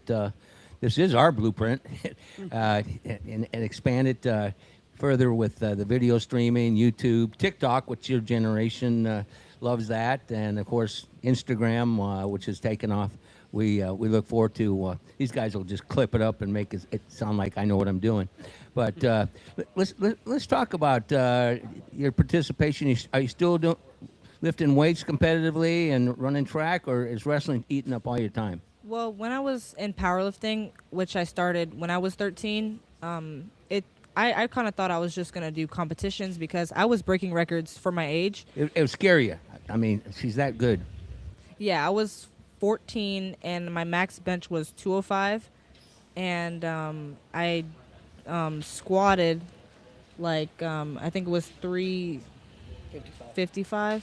So, but I stopped lifting heavy for wrestling because the heavy lifting. You need more kinda, flexibility, yeah, don't more you? flexibility. I feel like a lot of sports, it just really depends. Like being flexible, having like doing like more mobility stuff. Like I feel like that can elevate you to the next level to, move your body better with certain If things. my memory, which is fading fast as the years go on, serves me right, weren't you in track as well? I was in track. I did do track my 8th grade year. I thought you did. You might be thinking of Anaya, the other girl that was on. She was a shot put thrower. Yes. She's actually doing Yeah. really well in college too. She was ranked nationally, I believe. I don't know where she finished this year. Really? Yeah. Well, we need to research that. And she comes home for the summer. Where's she at? Do you know what college? She was at a school that was in Georgia, but then her and her boyfriend transferred to wrestle and play football somewhere else. And Oh, I remember that combo. yeah. Yeah. So together. how's your family support been through this incredible success beginning of it? I mean, your future's so bright. You got to wear shades, as the old song goes. Well, yeah, my dad has always been. He always shown up to every tournament that I've been to, and I imagine he's really I'd be supportive. proud. Oh, you wouldn't be able to get me away. I'd be Her stage dad dad. did not want her to wrestle. Her dad wanted her to play basketball, and he was actually really upset to find out she was practicing with boys, and then came to his first wrestling match and saw her tear up. That's girls. my And then girl. it was a very quick flip. Yeah, he was pretty mad. He didn't even think wrestling was a sport. He just thought it was a gay. He just thought it was gay. He thought it was gay. Well, I'm telling you, there's a lot of people that think that, and until they try it, Coach. Right? Her dad's not from here. He's from the islands. So he's from where at? St. Lucia. So Oh, yeah. he has a little different mindset towards things, but he is probably the most involved parent in terms of following, going with. I've been Bravo, to he should have come down. Ohio a couple times. We've been to North Dakota together. Where'd you go in Iowa? I'm sorry, Ohio is what I said. Oh, Ohio. Yeah. We've been to Ohio a couple times for her to wrestling tournaments. North Dakota, he's been out to Vegas. He went to North Dakota. Yes. Yeah. God bless you. Fargo. I've Every been there summer. many times. I competed up there in football against North Dakota State. Yeah, Fargo's not. It was in the summertime, I hope. Yes. Okay, you're okay. But his first and second time seeing snow in his life were to go see her wrestle, and It was comical. It really That's a was. great dad. Well, what's your Yeah. dad's name, Bella? Brian McFarland. I want to say, Brian McFarland, thanks for being an open-minded dad. Because first of all, imagine he's got his. I don't know if I've got one daughter, and if I walked into a wrestling room and she was getting thrown around by some guys, I might snap. Well, not just that, but also she's very athletically gifted, beautiful young lady, and Florida man wants her to do what? And then he walks in and realizes that, no, she dominates this sport, and you probably saw the pride in your face when you were doing what you're doing, but credit to him for having an open mind about that. One thing I want to add about her dad is the night that when she made the finals, he made it a point to go out and he wanted to get a suit, wanted to be dressed up for her in the stands. Wow. And I thought that was probably the biggest That gift gave me that goosebumps. That Yeah, I me too, tried my that you hair. could give a child. It was so cool. With him still being in the stance, he still wanted to dress up, and because he knew he can't be on the floor with me, and But he he still, was proud peacock. That's my baby out there. yeah, for sure. But People also- probably thought he was trying to be your agent. Yeah, he can be my agent. He's my dad. he also plays this mama bear role where, oh, don't touch my daughter. You know, and he's a big guy. He's in the gym all the time. He's jacked, and he wants to play mama bear too. You know, like, don't touch my little baby. Nobody says a word. Well, he just said, or I'll sick her on you. Yeah, he was very against me wrestling guys as well because he didn't want to see me get hurt. But Now you're hurting them. yeah, my dad, I feel like it kind of when he got to where he got to see that I was strong to hang with the dudes was, I would say, last summer, because he was totally against it. He didn't think my dad didn't think I was that strong. Like I don't know. It's just like it was a different. Well, you know, your father's, and I'm sure he's not as old as my carcass, but you have this perception of your daughters, and your expectations are, no, that's my baby, and she can't be that strong. She was my little girl. Now you're kicking people's butt, right? Yep. Yeah. An understatement. An understatement. All right, so let's talk about your dreams for the future, and the coaches obviously will help direct that, and with your father's guidance. What are your dreams, young lady? I'm looking forward to wrestling in college and exceeding to wrestle in the Olympics because I absolutely love wrestling. Like I love to watch it. I love to watch the guys wrestle. I love to watch it all. Like even the woman in college, like Kennedy Blades at Iowa. I like to watch her, and I like to watch Bo Bassett and Jack Forrest. Those guys in wrestling are very, very, very popular. And those are probably my favorite. And Harvey Luddington, that goes to Iowa as well. I like to watch him as well. And just like by So do all a lot means- of people. Yeah, a lot of people. Yeah. So I definitely want to wrestle in college and see where it goes, kind of see where I can go. Coach? So right now she's pushing her digital footprint. She's on the Instagram and she's got 2 Instagram accounts. One that's just Well, look for at her. wrestling, and They're gonna go. She's on the wrong sport. They're not, And they're not, she's they're not gonna trying- believe it. she's pushing doing NIL deals and I was just gonna say, can I represent you? But you think your pops will take care of that? actually go for it. You're in. You're her representative now. But she's doing that. She has a larger footprint in terms of social media than better than 95% of the college wrestling teams. So that's What? another thing that she's going 37,000 to. followers. That's another thing she's going to bring to the You college need to send some scene. followers to us. we're the rookies on the block. You need to share a little love there. And that's what some of the college coaches are saying. Hey, this is a tangible that they don't get with most wrestlers that brings eyes to the sport. So she's a pioneer even in terms of social media for girls wrestling and college girls wrestling. Several of the coaches have come up to us and been like, hey, if there's anything we can do to, get her in. I was like, she's got a ton of options for colleges. Now it's just laying out what works best for Go her. to Iowa City. Go to Iowa City. Go to Iowa City. I can get you hooked up a lot. Trust me. He can definitely do that, but Well, I'm. explain where you're going this summer. I want to tour Oklahoma State. They're studs. Yeah. But it's not Iowa City. The But girls. but they got a lot of bank in that program. There's no doubt about it. The Brands brothers will go that extra mile for you, though. I know that for a fact. With David Taylor there at Oklahoma State, he's really changed the whole culture there, and they have a resurgence. They've got 4 freshmen in the finals for NCAA. Like, it's crazy what he's done in such a short period of time there at Oklahoma State. Well, you go there and then call me, and then I'm gonna get the boys cranked up at Iowa City, realizing they got a hell of a challenge against them. So, in your spare time, what do you like to do? I like to work out a lot. I mainly like to go on Jeez runs. Louise, she's Yeah, I like to do long distance runs at trails and stuff like that. I don't really lift weights anymore like that, but I do more. I lift lighter weights. I don't do the heavy stuff, like too heavy. I don't. I want to watch what I'm doing to my muscles as well. you have to 'cause- watch your diet too. Yeah. Hey, We found the Her, weakness. her favorite place is Dunkin' Donuts, so we should try to get them to sponsor. so her what? with an She deserves it. She burns it off. Sometimes. a bit of a struggle this year. Yeah, it was a little bit of a struggle, but I felt like with when I was at the state tournament, it kind of when I changed, coach kind of influenced more better eating because I felt like wrestling better. I was wrestling better eating well. Well, that's So- just the reality. It doesn't matter what age you are. Yeah, Good fuel. Put But good I love fuel in Dunkin'. it. Garbage in, garbage I out. love Dunkin'. And everything in moderation. Instead of having 6 donuts, we'll have 1 or a half or a bite of one. No, I love Dunkin' so much. There's an NIL right there. Okay, so we know you like to exercise. We know you're a fantastic athlete in wrestling. So what kind of movies do you? What kind of movies do you enjoy? Music. Music, television shows. What gets Bella Rocky. out of her? It's probably Rocky. Rocky. Yeah. You guys will be shocked to hear her choice of music. Wait for this. Yeah, I listen to Metallica What? I listen to. That tracks. It really does. Did though, you right? did you get her going there? No, I swear. One day she just shows me her phone and it's let the bodies hit the floor. That was on her, and I'm like, and that's kind My of God, that's another the last thing I would have thought of. That's her pre-match routine. She listens to that before she wrestles. That gets you all fired up? Yeah, it definitely gets me fired up. I changed my music type just a little bit because like going into a match, like I just want to. We've been working on like. I think as you're coaches- scaring my high school guys here. I saw him when she said how much she was deadlifting. They all went, what?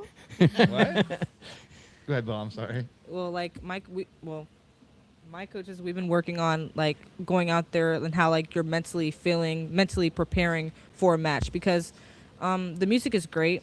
Like the heavy metal is great. I love it, but I don't want to feel so uptight going out there as well because it gets you going. It gets you really riled up, and I want to be more wrestling freely, like more just in a better headspace because music can affect you and put a lot of Without a shadow of a doubt. Yeah. yeah. Yeah, mean, it's inspirational at any age. Taking you to that brink, but then when you get to that comfort zone back, that's when everything runs free, and Right. that's the zone you're going for. I love Right, it. that's the zone everybody should be going for. Yeah.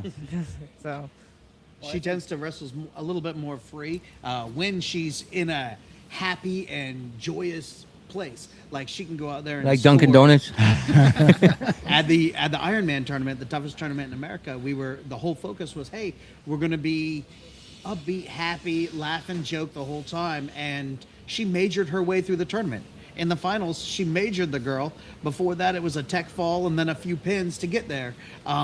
It was just total domination. Explain to our audience what's major. Major decision is when it's 8 points or more. Yep. So she beat her by I think 11-2. The only 2 points the that- girl that's a scored. little humiliating. She let her up. I gave you the 2 points. It was pity points. and the whole feeling was just like straight happiness. Like I felt like I felt happy. I felt comfortable. I felt there's nothing. It felt to like really lose. a lady gladiator staring over their carcass. She was in the zone. Like there's a spot where you just perform well, and she You're found an that comfort exceptional athlete. It looks like you got a couple great mentors here, and then your father's on board. So your team, as they say, the only thing you're lacking is your nutrition. You're Working on that. You're gonna have to rely on these guys for that. But make sure that they're not hypocrites. That they're eating the same healthy stuff you guys. Oh well, spot. Let's not go too far. they eat. They eat.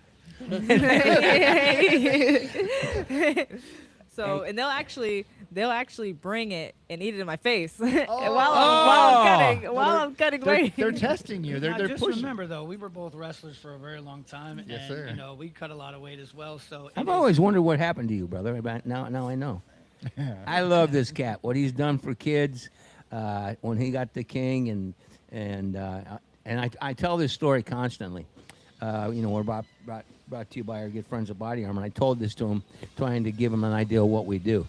I said, here's an example. I said, I reached. This is 4 or 5 years ago. I mean, we've known each other a while. I said, and I saw that they'd won the district in football. And it was 3 wins, right? Yeah. 3-win season. And then some jackass at the Tampa Bay Times minimized it. Thank you, Mike. They didn't deserve to be in the playoffs. But, again, like any sport, they won the district. I don't care if it was 3 wins, 1, 10. And these kids, he brought them over. I wanted to give them some respect. And they came over. They had their uniforms on. Yeah. And they were so proud. You guys are the Lions, right? Yep. They were so proud out here, and then we fed them down here, and then you started telling me the stories and the challenges that you have, and it's the same challenges we have on the south side here, and we work closely with these teams, Gibbs and Boca Ciega, but when you get a superstar like this, in the midst of the challenges that King, it helps you guys lobby to the student body. Am I correct? Yeah, no, it's this year we actually had our biggest girls team that we've had in a few years. We actually started out with one of the larger girls teams in Hillsborough County. Those group of girls were all like the same age. They graduated. We had a girl that was another kind of pioneer, paved the way. It was her senior, her freshman year, and I really want to give her a little bit of credit that she kind of push Bella because at one point, believe it or not, Bella didn't like losing in the beginning, and we told her that you're going to get your butt kicked the first couple of times you're going to wrestle, and it happened, and she almost walked away from the sport. And her and another one of her teammates brought her right back into the match, and they say, hey, no, this is part of the sport, and she ever since then, that was it. I mean, it went off to the races. Best decision you ever made, right, young lady? Yeah, and what I thought about, like, if you hate losing, then work harder. Like, honestly, answer. like if you work hard. Yeah, I like that. I like that. Well, I certainly appreciate you two bringing her over. And great to see you again. Very impressed. We'll follow you closely. I have to get you back on, and then I got to work on. I got to get my speed dial to Iowa City, man. Oklahoma State. Mike, I do want to tell Cowboy. you. Cowboy versus a Hawkeye. So I gotta- believe her favorite team is the Hawkeyes. Yes, yeah. Oh, She I gotta wants- work hard. She wants to go to Iowa. She definitely does. The Brands boys grew up 50 miles from my hometown, know them real well. Dan Gable, I used to promote the Dan Gable Classic when he was working with the international teams, and there was not one. My kids played basketball. I was in boxing. None of us wrestling. But if you're an Iowan, you respect wrestling more so than other states, I believe, and we'll be watching you closely, young lady. Yeah, you should see me again next year. 2-time state champion. There you go. I like that. Bravo. Thank you very Where's much. the button? Where's the button, Mike? Oh, yeah. Come on, give it to us. We got to give it.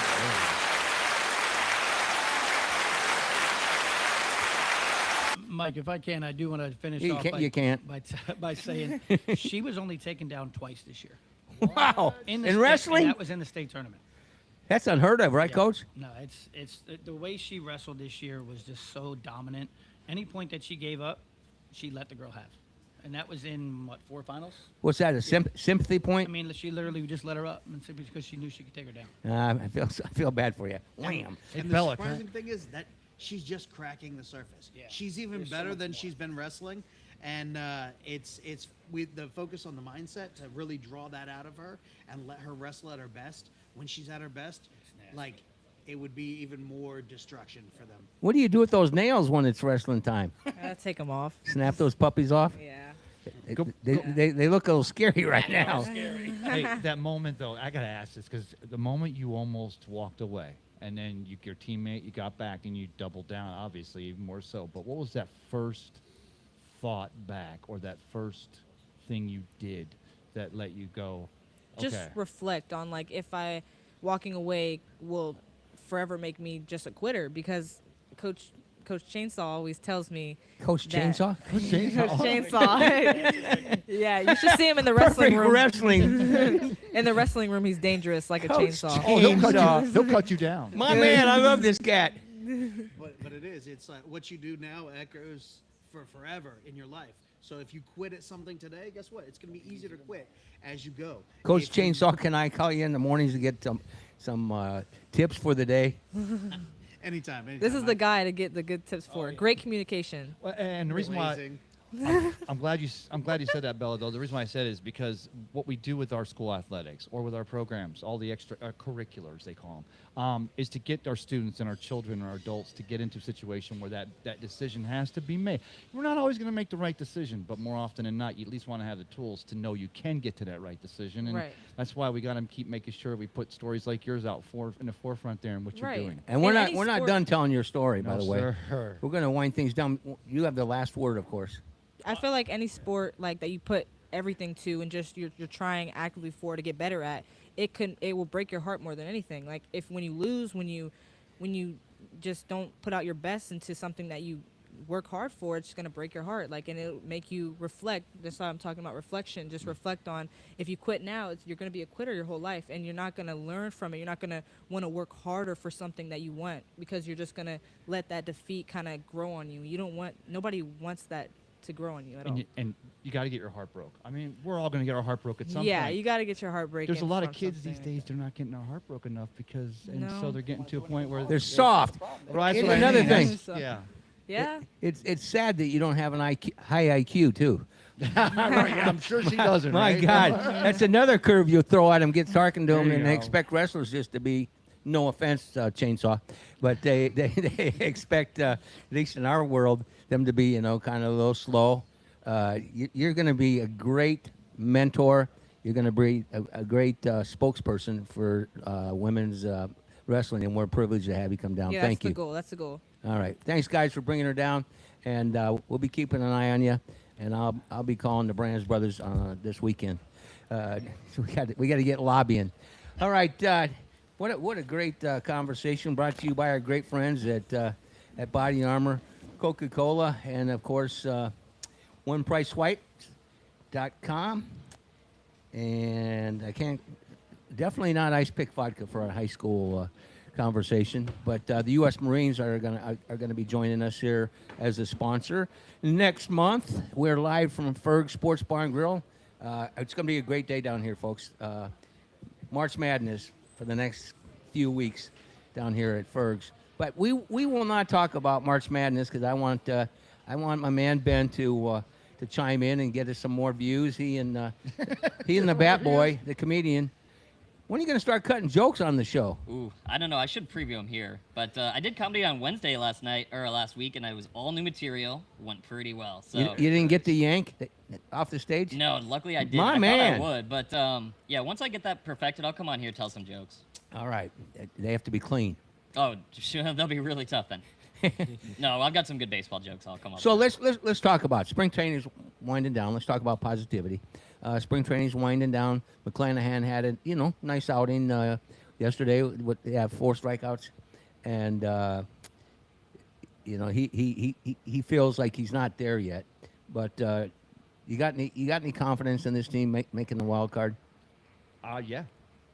Well, I mean, okay, wait. McClanahan being healthy, I start right there. Let's take it game by game. I mean, the guy got through his last warm-up session before he blew it out again for a year and a half. So, and you got that. Also, you got a pretty good pitching staff here. I like that Chandler Simpson's doubling down in the outfield. You still have Junior at third base. I mean, they've got to have a little hope at second. Camanero's a bright spot. Camanero's a big bright spot, and you got rid of Walls and Wales or whoever and this and that and the other. But I mean, there's still a lot of question marks, definitely more than answers.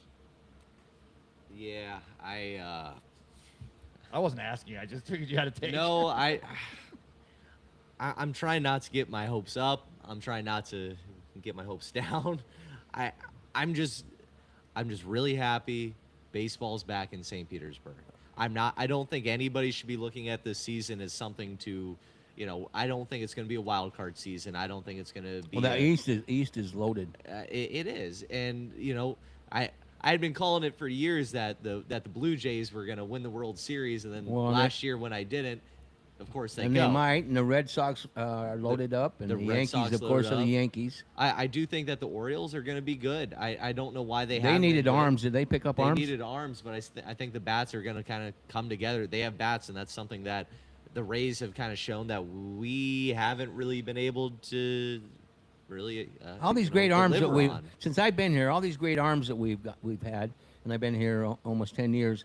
It seems like very bright spots, and you were bat boy for them, but we could never support them with run support. The bats have always been our issue. I don't know if it's our lack of ability to develop bats. It's called pay people. Well, it could be paying people, but look, we get these pitchers that we develop through the minor leagues, that we draft, that we trade for, and high return. We turned them into Cy Young Award winners on other teams. Why haven't we been able to do this with a bat yet? That's what I don't understand. Would you rather? Well, we know that the Tropicana Field's a pitcher's ballpark. We know one of the reasons why the Rays have such an advantage playing there is because we have a strong pitching staff, and the bats always come secondary. But would you rather play in a smaller ballpark with better dimensions and have maybe more offense, but then have our pitching lose its potency? Or I mean, because at the end of the day, baseball, you got to make. It's like football, or you got to make decisions. Would you rather see $100 million spent in the bats, or keep developing a pitcher? As a pitcher yourself, would you rather see a team that always emphasizes developing pitching? Well, I think that the two things can happen together. Yeah. Like I don't think that you only get pitching or you only get hitting. I think that that's a very modern way of looking at baseball where the long ball is prioritized. I'm not saying we have to have a 50 home run guy, a 60 home run guy, or hell, even a 30 home run guy. I really don't care. Like, that'd be spectacular. But I would love to see a team of guys who are batting 300. You know, I know average isn't sexy anymore. It's all about the WAR, which is a made-up statistic anyways. It's not real. It's not a real statistic. Why can't we have a guy that, you know, gets 2 hits every single game, or a guy that gets a hit every single game, has a streak going on, plays every day? You know, that's sexy. That's fun. Yeah. A guy who gets a double, gets a triple, gets a couple singles in a game. That gets the momentum I hear going. small ball. Be careful. 'Cause I know. we're talking how boring I can be. Well, Ben and I were talking while we were over there, and like a guy like a Dustin Pedroia, that type of player would be perfect for this. You can have 6 or 7 of those guys, and one guy you really hope hits, you know, a home run and Give me hits two. 200. Give me 2 slap hitters. Give me Yeah. somebody who can definitively bunt. Give me 2 guys who can bunt, so that you have that in your arsenal. But and that's what a Rays team has to do. Ken Babby talks about making a team that's more exciting to come for, and we said, oh, what's going to happen on the third deck? There's going to be the whole Truex party level. That's going to be great. But really, the fact of the matter is, maybe they need to buy into doing whatever it takes to continue to win, and that maybe at some points is small ball. Yeah, it's small ball and a Bill Veeck style owner, I think, is what we kind of need to have happen. Former White Sox owner, Yeah. and of course his son Michael Veeck. He wasn't the Savannah Bananas, but he certainly understood the entertainment value he in came baseball. up with the exploding scoreboard for the White Sox. Yeah. Like, it was a big deal. Yeah. He came up with some kind of a gimmick, and that's okay in baseball. Baseball's always had a gimmick. he had a riot on the field. Yeah, the disco night. Did you watch that 30 for 30? Oh, It's yeah, it's every pretty time I watch it, spectacular. it's the best. But hey, let me wrap it. I'm sorry, I wanted to ask Nick this, because you were a bat boy for the Rays, so you were there every game for how many years? Did everybody coming in, or the Braves players themselves, was the fact that the ballpark, Tropicana Field, was more of a pitcher's ballpark come into play? The teams came in expecting to have less offense, or they just came in and they were like, we're gonna go? No, yeah, I mean, it was never like something I really ever heard anybody, you know, like, oh man, I'm not gonna hit any homers in series. It was never really a topic of conversation from what I heard. You know, so it's a little overplayed. I want to say one thing that I think back to the season. I think you can't really doubt Kevin Cash, because when he doesn't have the best players, the best chips in the game, I think he's a really good manager. So I mean, there's always that factor. But one thing I do want to talk about is, have we seen how Gavin Lux lost like 4 inches? Oh, yeah, because they did the actual measurements for the ABS strike zone. Lester, he was 6'2", Oh, and now he's like 5'10". Wait, is that Seriously? Yeah, you're straight. How many players has got busted? I'm Oh, Pee they Wee. got a I'm Pee A Wee. lot. I'm Pee Wee Reese if it gives me a strike zone like that. The Rays might so sign me. explain that to our audience here. Okay, so they have the new ball and strike system where you can ABS. challenge it, ABS. So Which they is have, BS. Here we go. but they have to have accurate measurements so that they can put that strike zone into the program. And so For there's each individual. for each individual player. So you'd actually know their actual heights this year. Like Alex Bregman's not 6 foot anymore. All these guys went from like 6'1", Really? 6'2". They're all like 5'9", 5'10" now. Like the Rays might sign me just for the small strike zone. You imagine Aaron Judge goes to bat, but they messed up and they screwed up and they loaded Altuve's strike zone. They're just trying to hit a 3-inch strike zone. When they go to negotiate their new contracts, because they're shrimps, they're going to be pissed off. That ABS thing grinds my gears. I because- know it. Everything grinds your but gears. here's the thing. I'm with you, though, on but this it one. goes against the rules of baseball, because it's a 2-dimensional strike zone, whereas in baseball, it's a 3-dimensional strike zone. If it clips anywhere over a home plate, that is a strike according to the rules of baseball. But with the new ABS system, it's only right in front of you. It's a 2-dimensional plane that if it crosses there, then it's a strike. But a lot of times you could have a ball that misses that 2-dimensional plane and still cross the strike zone, and it not get called a strike now because of the ABS system.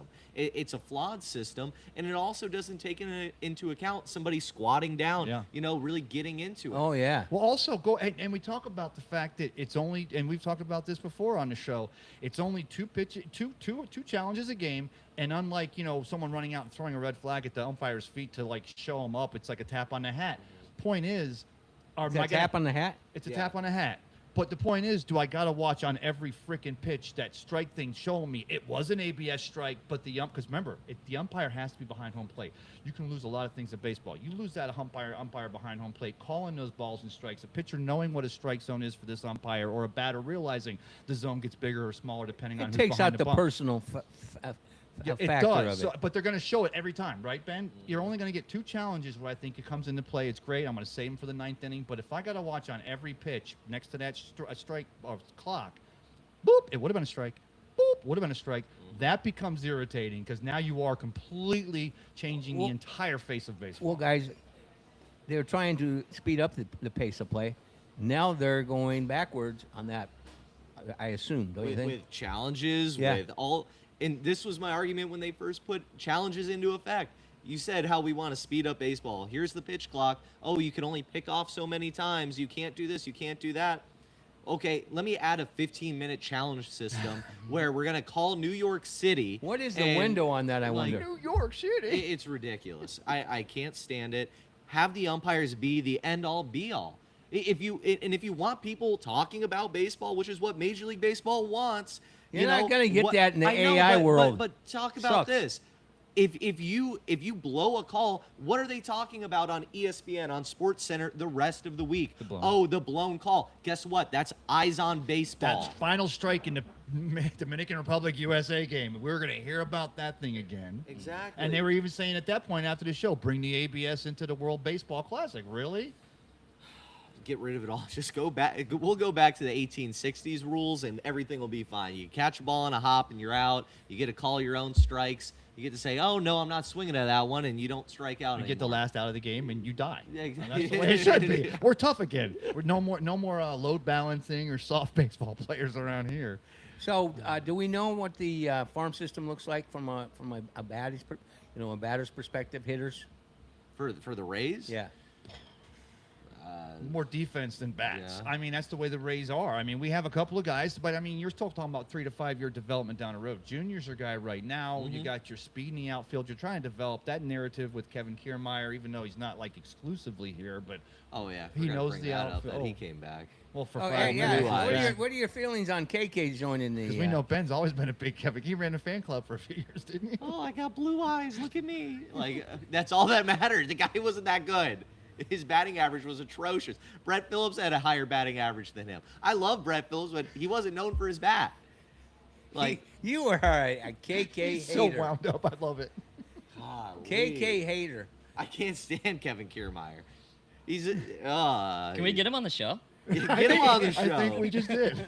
Kevin Kiermaier. And were Matt you a bad boy Garza. when he was playing? Yeah. Was I he- remember when he got called up. Was he a good guy? No, tell Yeah, about. he was cool. Oh, you I mean, No, my Well, that's why you interactions can't with tell him that were story. not very friendly. What happened? What? He was just he Where was were your He interactions was at? a donkey's rear end. Let's just You say probably that. came up to him all hot about something. No, and- I was just like, Yeah. hey, I was you might bring that out on people. I don't know. Him and Matt Garza. Matt Garza was the biggest. Dick in the world. I couldn't stand that guy.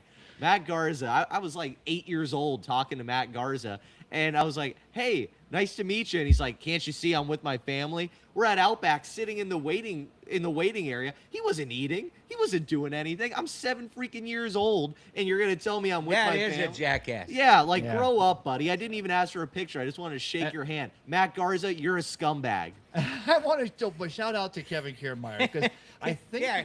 I Defend think, KK. Oh, I think you said Kevin Kiermaier. I don't want to go to some of the stuff we can't share, but I think you said when it came to tips in the locker room toward the end of the season, KK's one of the guys that was trying to make sure you guys were getting made whole. Yeah, he was always good about that. Like he wanted to make sure he recognized the guys that behind the scenes that make the whole thing happen, that work the long Great hours. guy. He would take care of the guys and really kind of push. Good use that human veteran being. presence. Except- I'm just trying to build up his resume. He Yeah. took care of everyone except Ben. I think it's great that he's back because Ben and I were talking about like how it's tough to market your players. Well, I mean, at least he came back. Yeah, he went to Toronto. He did all the stuff, and but he Went came to back. LA and got a ring. Yeah.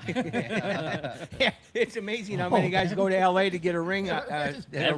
raise. Ben just went. Squeezing it. What did he do to you? Nothing. He was rude. He was rude to me, but Gla- I am happy he's back. Glass That is Glass good. now got a ring. Kiermaier got Snell. a ring. Snell got a ring. Everyone's leaving us. Andrew and Friedman got a You ring. know why? They found out about Ben Botham, part of the fan base. why? I have a heart. I care. I got something beating right here. I got red blood beating through my body. LA sports shows are so nice, probably. Like, Oh, man. St. Pete's mean. Tell us about your makeup routine, Kevin Kiermaier. We'd love to learn more. How do you make those blue eyes pop? we talked about Come on, somebody's got to give him a little bit of grief. Somebody has to care. We talked about the Dodgers going from Brooklyn to L.A. What did we talk this morning about? What if the Rays, if as was maybe proposed this week, that it is definitely either going to be posed in Tampa in 2 weeks or they're gone, is what we're hearing now. What if these Rays are in Orlando or somewhere else outside of 2027 or 8? And Ben's a Phillies fan. I'd be 6 feet in the ground. I think I might have a heart attack if that happens. No, I just don't see Major League Baseball allowing that to happen.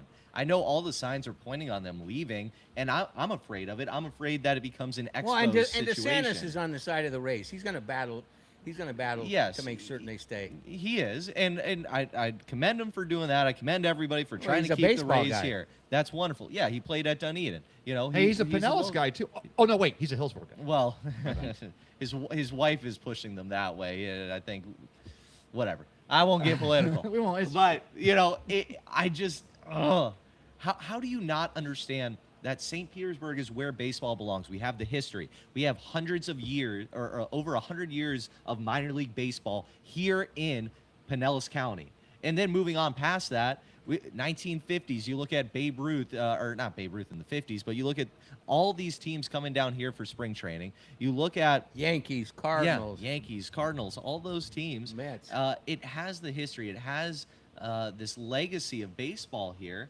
You have the growth in St. Petersburg. You go outside of this studio, you look on the street every single day this week, and there are people walking up and Every down day. every day. Blocks You and don't see blocks. that in Tampa. No, and then let me go and finish with this. If St. Petersburg did not build the Pinellas, Florida Suncoast Dome in 1986, they originally started broaching this. Tampa would have never built a stadium. No. And even now in 2026, even as baseball's talking about expanding into a Nashville or wherever, and the NBA is going to be back in Seattle, they would not propose to come here. You would not get the people in Tampa to build a stadium to bring a baseball team here. If it wasn't for St. Pete, Pinellas County, the Rays don't exist. Never would, period. I mean, that's going to be... And- there's no... Oh, go ahead. Last And they statement, stole Ben. baseball from us twice. You got to remember that. The Giants were going to come here, and so were the White Sox. And the White Sox, they broke the law in not coming here because they turned their clocks off. Yeah. They turned their clocks off in the middle of the freaking Illinois night. General Assembly past midnight. Yeah. Past midnight, that was our team. They were going to be the Florida White Sox here in St. Petersburg. But guess what? Mischief happened in Chicago. Shocker. Imagine that. Guess what? Mischief happening in Hillsborough County. Shocker. Exactly. Well, guys, baseball belongs We're here. going to close the show. Any positive statements? I'll start with you, then we got to wind it up fast. Honestly, positive statements. I'm looking forward to being a fan, but also being here for opening day. I Yeah. think that's gonna be a really fun show. And Mike and I were talking about Wednesday. It's gonna be a really good event. April 6th, noon to 4, and we're gonna have Wrigley South out here. Of course, the Rays fans. Looking forward to that. Ben, positivity. Yeah, opening day is the best day of the year. You get to see the bunting everywhere. It's beautiful. It's gonna really bring out a lot of positivity out of me. I can't wait. There's cold beverages and great food. Baseball and at we- Tropicana. And we will need Uber rides home. Yeah. My positivity is Bella McFarland, Oh wow! state champion, but that girl, and I knew when we met her 3 years ago, that girl, what she can do, and I just want to keep putting The way putting she it- carries herself. Well, wait, not only and She's gotta be a leader I got to in her meet her. life. Dad's got to come down next time because I got to meet Dad too. I want to see first of all how big he is, but the putting students in a place to make the right decisions, giving them challenges, these are the things that as we continue to say, no, the kids are getting their TikTok education. We can teach them remotely. We don't need sports. Most and parents would have athletics in yanked her school. out of King High. And that's the reason why we want That's why I to love it. shine on that, because keep your money in your public schools as well as your private schools. Keep them for competitive purposes, but keep the programs for And these the students. impact she's making to the other students. The impact she in- made in here those today. Yeah. All right. I'm Mike Rickard for Ben Botham, Smiley, Nick Cowan, Ray Kennedy, Brad Richardson, Alex Reba, Bella McFarland, and Coach Seibert. Of course, Tristan, Jacob, Hayden, and Adam Fernandez, the director of video streaming, and Joe Bordeaux, RadioStPete.com, Florida Sports Streams. Thank you for listening to the Tampa St. Pete Sports Connections, and wishing you and your families a great weekend. Go Hawkeyes. Go Hawkeyes, boys. God bless you. God bless America. And be sure to always have a championship month.